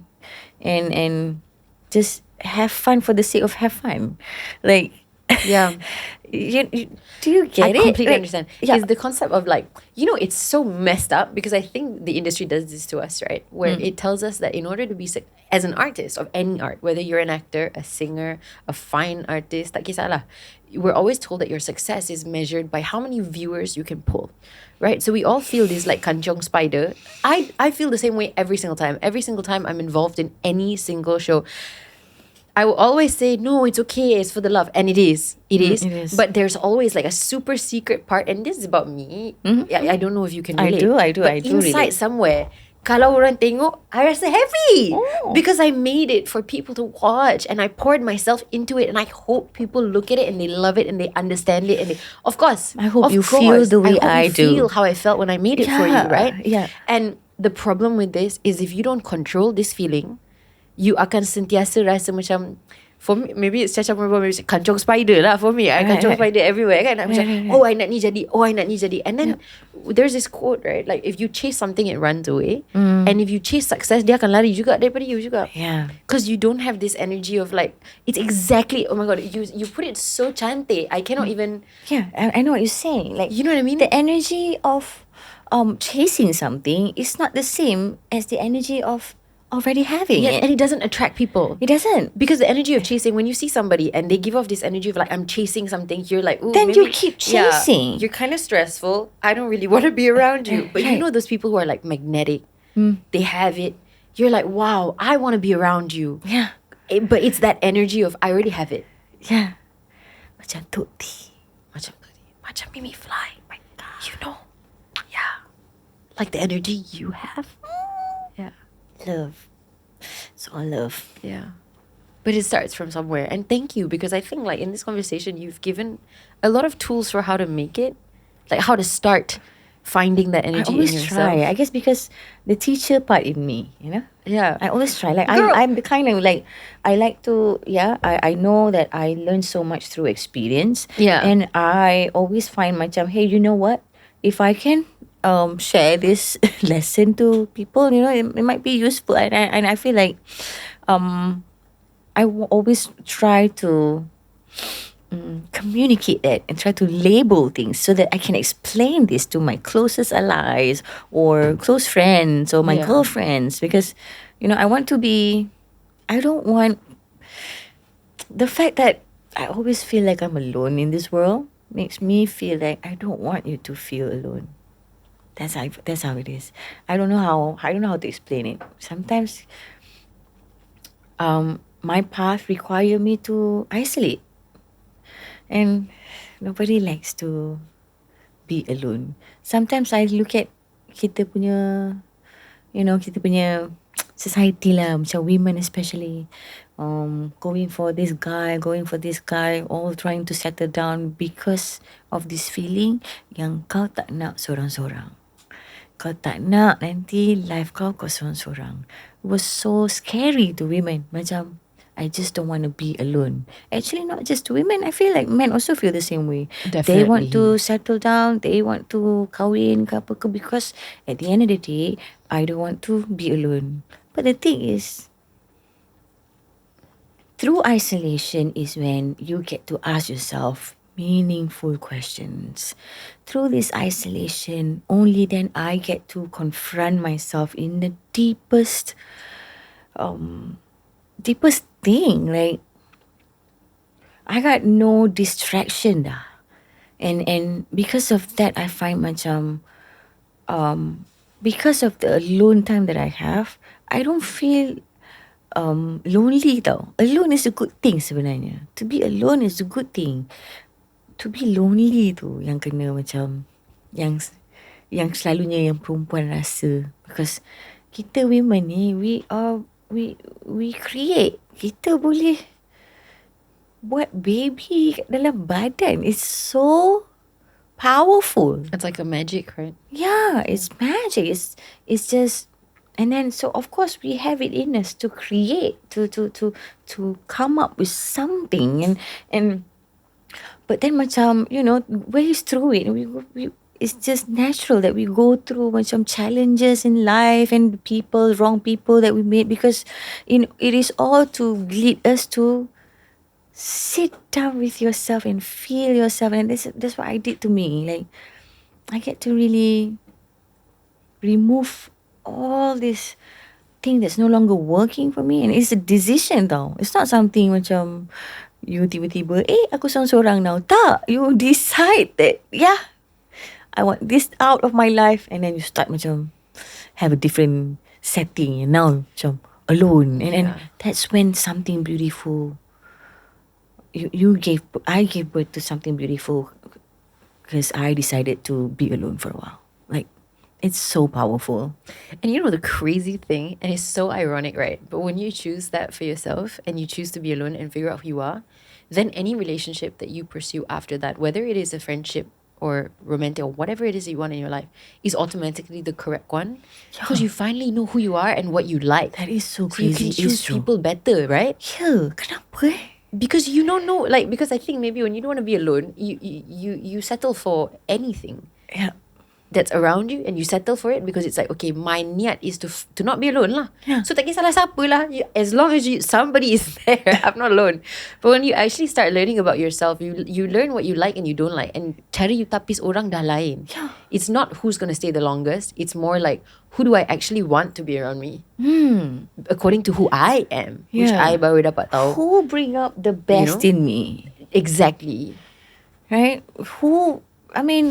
Bukan nak cakap my best friend semua tak bagi I honest truth that hurt me. But actually, yeah, really, nobody in my surrounding yang bagi I macam, or cakap dengan I kasar, or give me like macam hurtful truth ke. I don't do that to myself now because I don't do it to myself, then I don't get these friends juga because this is what I pick. Yeah. And naturally, the rest will just Falls work into out. place. And it's not something that I keep working on.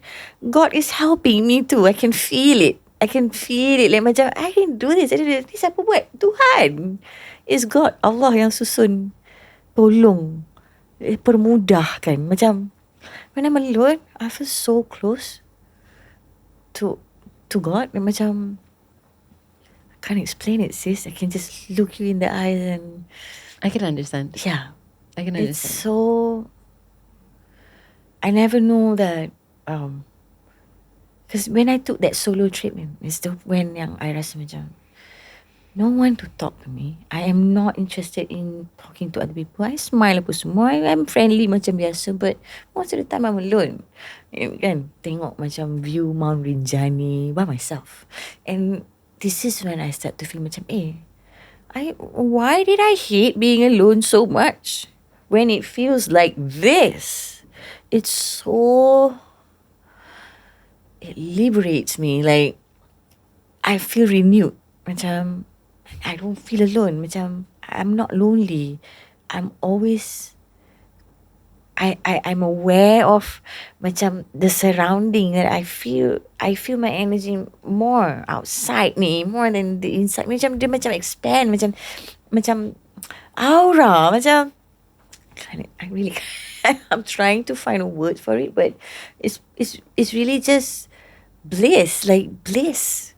And now I realize macam it's actually okay to just enjoy your solo time. Yeah, and create a life that you really want. And you know, some people ada orang cerita pasal ni yang macam if you have 4 stove and these 4 stove represent macam family, work, or whatever, right? Like if you leave all 4 on, then it's hard to get to your goals. Macam if whatever goals you want to, they said tutup 2, which is you cannot like have family or ni baru you boleh be successful. So yeah, some people macam use that, and I think some of it there's half truth in it, because I find in my life like macam bila I completely persetankan macam that was the energy before. Macam I don't want to deal with relationship anymore, because the last relationship that I had, I really thought it was the last one. I really thought it was my last relationship. Like macam Is the long term lah. Is the end. Was it called yeah, end goal? Yeah. Anthem. And I believed in it so for End game. End game. That's the one. End I game. believed that for so many years, that this is the one. This is it. This is it. I want to stick to this. I want to work this. I want to build this. I want to nurture this. I would tolerate this. Macam tu. And then tiba-tiba I just rasa macam, oh yeah, it cannot happen. It will not make me happy. It will not make me happy. And when I know this, and I broke up, and then that's when like macam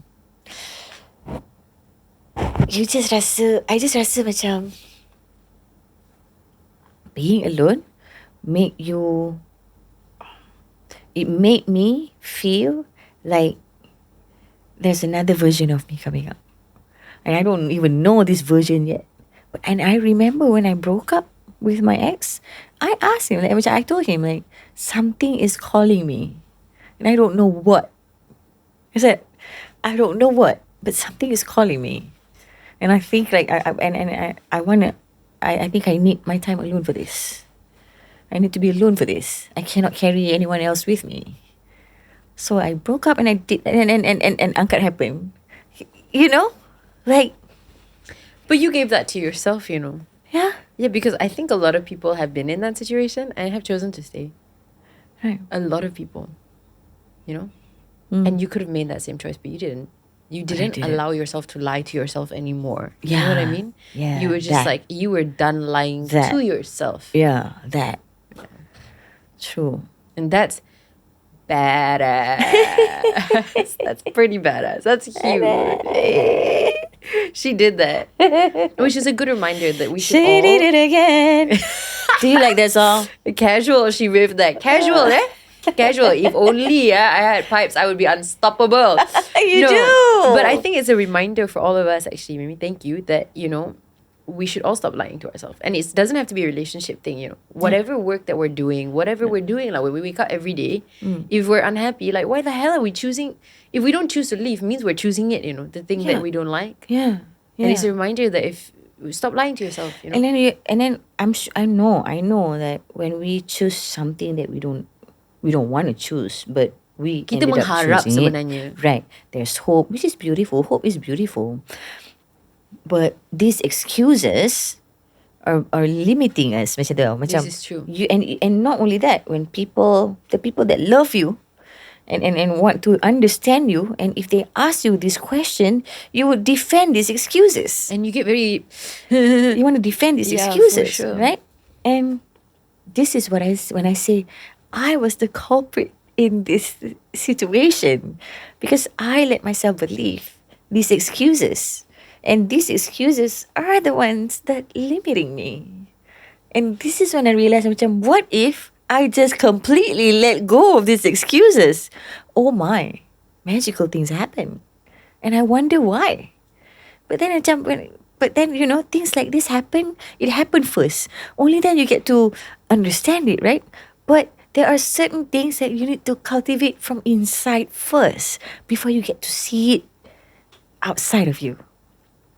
For example, macam, that's what I'm saying. Like, macam, this whole thing that I did, macam, angkat doesn't just fall to my lap tu macam just like that, as if macam, no, it had macam process dia is, I need to believe, I need to believe it to see it. It's not I need to see it to believe it. No. It's different. It's completely backward. You need to believe it to see it. So I remember like macam bila I buat angkat tu dengan Bo, and I macam, oh my god, Bo, this is the first to drop. Macam tu. My record lagu tu lagu ke-6. So I started masuk balik music by doing it traditional way. Maksudnya, some artists would just, okay, let's find producers to bring us demos, and then we can choose which song. But in my case, as a songwriter, my traditional way, what I mean is, I go to the studio, not thinking about what song to release, just keep making songs first. Just get into it, like, just get in the zone. So, Angkat was the 6 songs I recorded. But when I finished recording Angkat, I know, deep in my heart, I know that this will be my comeback song. So, and then the rest is history. Yeah. To believe it, and then you see it. I experienced this with Angkat. Yeah. And it's such a, because I know what I did, but the perspective change that I did, like, you know, the inner work, the shadow work that I did before Angkat happened, right? I know, because I was trying to get to know myself. I was just busy because I was heartbroken, right? And I don't want, the reason I start to get to know myself, because I am done like feeling sorry about my life. I'm done like, because before this whole change, this whole macam switch of perspective ni change, because before that I was like, yeah, me, there you go, you lost again, you fail again, you thought this was your last relationship, it didn't work out. You know, I was just throwing this pity party lah, macam just thinking that there's no hope for me. And then I Switched it. switch, rise every time. Like I find like that's why orang cakap macam hati yang degil tu Tuhan sayang. Yeah, because don't give up. Like And that's the most I'm important so glad I didn't. Yeah, because I know how easy it is to just give up because God knows. Yeah. God knows the kind of life that I chose. But yeah, it's I'm so lucky. I'm so lucky. I'm grateful for that. So, okay, another crazy thing that happened. So, I knew I had this interview with you today. And yesterday, I was like scrolling on Instagram and I saw this post, right? It was an announcement post from PGL, the musical, announcing their first ever actor that they're going to announce lah. Because kita semua curious kan, who's in it. And I saw, I was like, Mimifly! My interview with her is tomorrow. Like, apa benda punya timing ni? I am honestly, Studio Sembang, we are so lucky with the timing. Some of the timing of like interviews yang kita ada is luar biasa memang. And kita bukan rancang. Right. I rasa I love that. like I love we that. stay winning with this timing, and I had nothing to do with. I'm not that smart, guys. Yeah. What the hell? Yeah. So I saw this post, I was like, ini Tuhan punya kerja. Betul tak? Seriously, I was like, oh hell yes. I knew I had to ask you about it today. So korang pandai-pandai lah bila episod ni keluar, you dah tahu dah berapa lama kita dah embargo kan. So tell us about it. The musical is gonna be it's so hype already. Oh my god, babe. What's the tea? So I know, like this year, I know that my schedule dah memang packed. But then bila PGL the musical nak buat lagi sekali, I jadi macam oh my god, tak boleh tak ambil. Yeah. Because one thing is ni, I pernah pergi audition for musical theatre. As somebody who has been involved in the entertainment industry for the past 18 years, I dah menyanyi, I dah menari, I dah jadi become a songwriter, I dah produce my music video, I dah berlakon. You've done, yeah. Yeah, I dah berlakon drama, I dah berlakon filem. I tinggal tak buat teater lagi. And musical theatre especially, yang tu memang betul-betul kena jadi all-rounder. That's the toughest one. And Puteri Gunung Ledang the musical. Of course I had to. So I went for the audition. When I told them that I'm coming, so they give me a slot, and then they sent to me this script. And -1 for me to practice the Java dance and also the song. I studied that for a few hours, went the next day, did my best. And I instead of going for Putri, I want to go for the Watak Bayan, the caretaker.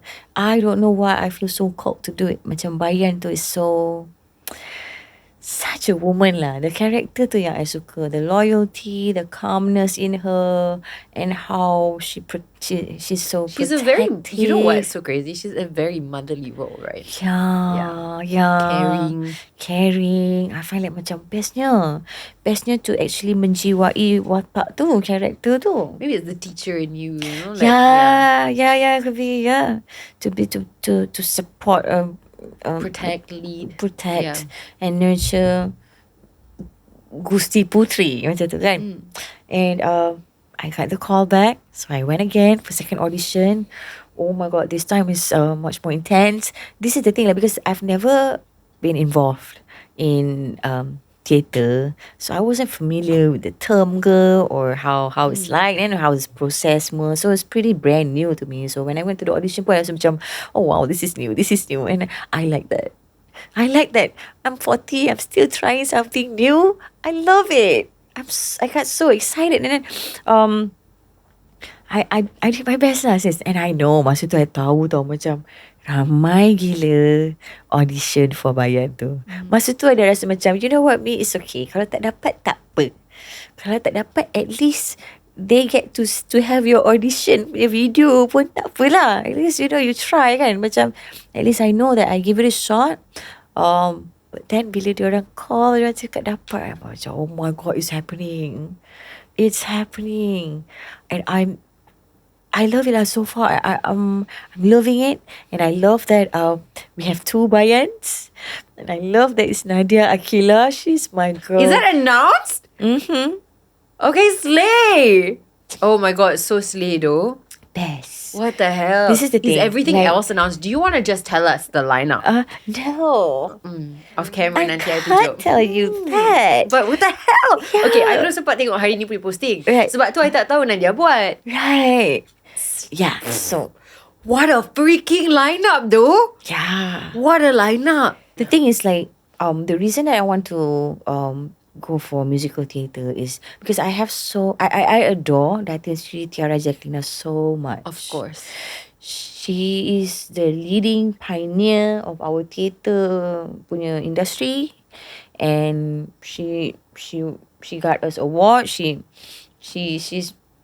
the pride of Malaysia lah, Of kan? course. She's done so much. She has. And I want to berguru dengan dia. Yeah. And I believe in berguru ni tau. Like She macam, is honestly what a fantastic and generous human being. not only Yeah, that, she's a great. She's so. do you okay, I selalunya macam bila tengok dia, I jadi hayal tau. Sebab with her, she always talk about passion tau. Macam even masa dia explain ke I karakter Bayan tu, I jadi macam I don't know what she was saying, man, but it sounds so passionate. Yeah. Macam bestnya dia ni. She's so magnetic. She really is. You know, I have a really cute story with her, which I'll just share to you, which because this is a huge story for me. I've been a bad singer my whole life, right? I cannot sing well. I cannot. And I try. I really try, but I'm just not good at controlling my voice. I'm not tone deaf, but I'm not good. And I was struggling when I was doing. I did Musical the Musical with Infinity, which was under her. Right.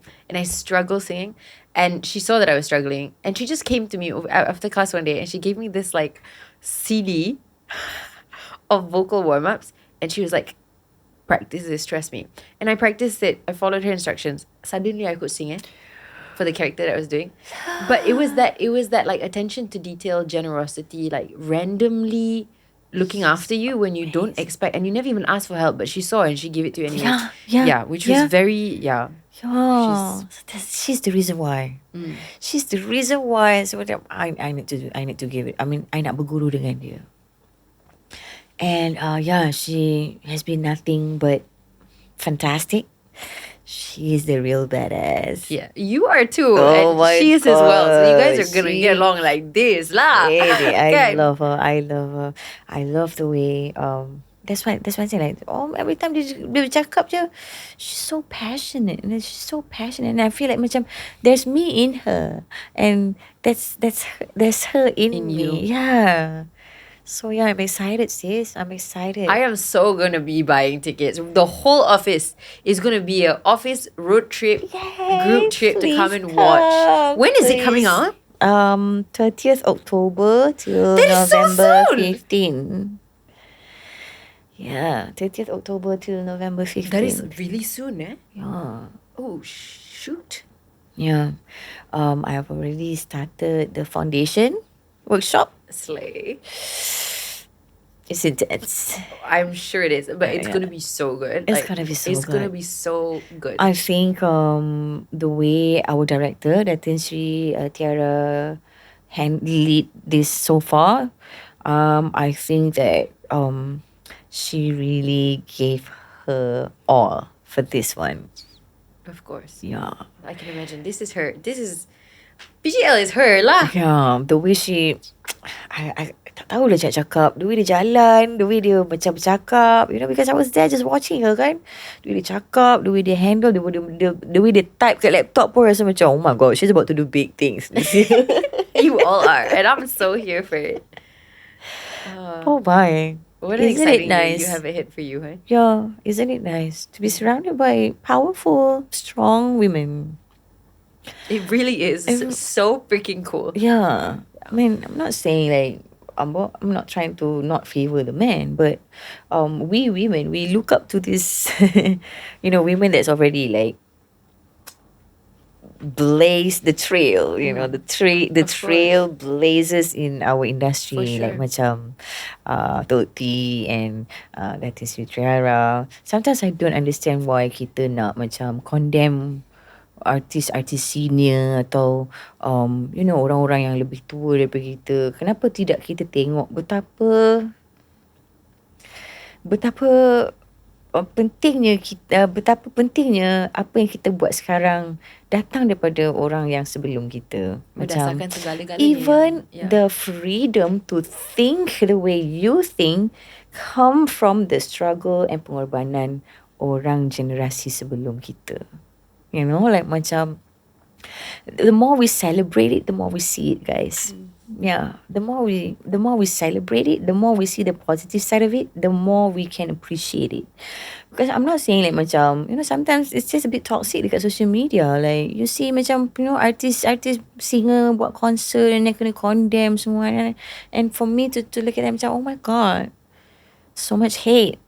So much hate while the world is on fire. Really, I think cancel culture is one of the most insane things I've ever seen on social media. I'm like, what? Sure, holding people accountable for huge mistakes that they make, huge illegal mistakes that they make is one thing. But sometimes benda-benda yang macam, over this, you guys want to get together and like, cancel people or hate together on people. It's really like, Yeah. very... And I'm not just talking about the senior artists. I'm talking about the just in young general. stars too. Like macam Yeah. the singers that's younger than me. I don't know, sometimes when I was just visiting diorang punya post apa semua and then looking at all these comments yang macam quite kasar and macam bagi macam oh my. I know their struggle because I live that life. I live that life. And even if I live the same life in the entertainment industry, I cannot really macam understand because every artist ada macam different life, different path and different challenges and different stories, kan? But what we can do is like really macam kita boleh empathize because we are living the same Yes. macam same. We're existing in the same time frame. Same time frame. Yeah. But for other people yang tak tahu cerita orang and you spend so much time condemning people and talk bad and talk trash about people semua, completely it's a waste of time lah too. And then macam there's nothing nice to say and then Yeah, our parents taught us if there's nothing nice to say, don't say anything. yeah, Just don't say anything. Apa? kan. Tapi macam people wanna be original, I guess. That's why they do it. I don't know. I gave up trying to understand you. Yeah. But the silver lining here is that good comments or bad comments, the algorithm doesn't care. Your video gets boosted kalau ramai orang comment. Oh yeah. I think So- Serumpun pun sebab itu sebenarnya. Yeah. I seriously, I dah give up dah. I macam, Actually, yeah. Same it's a with very me. difficult thing to I understand. dah sampai satu level ni yang macam I dah tak baca dah. But you have to. Because I think ultimately, it's like what you said, right? If your inside is a garden, then everything that comes out is positive. And then suddenly surrounded by positive. The sad thing is most of the time, the people that comment all of these horrible stuff is because inside their head is not a garden. Yeah, and I can only like macam wish them well. Can only do that. Yeah. And don't take it. I always like keep reminding macam young artists to macam don't pay them no mind because it really doesn't matter in the end. Because if it matters, then I will not release song.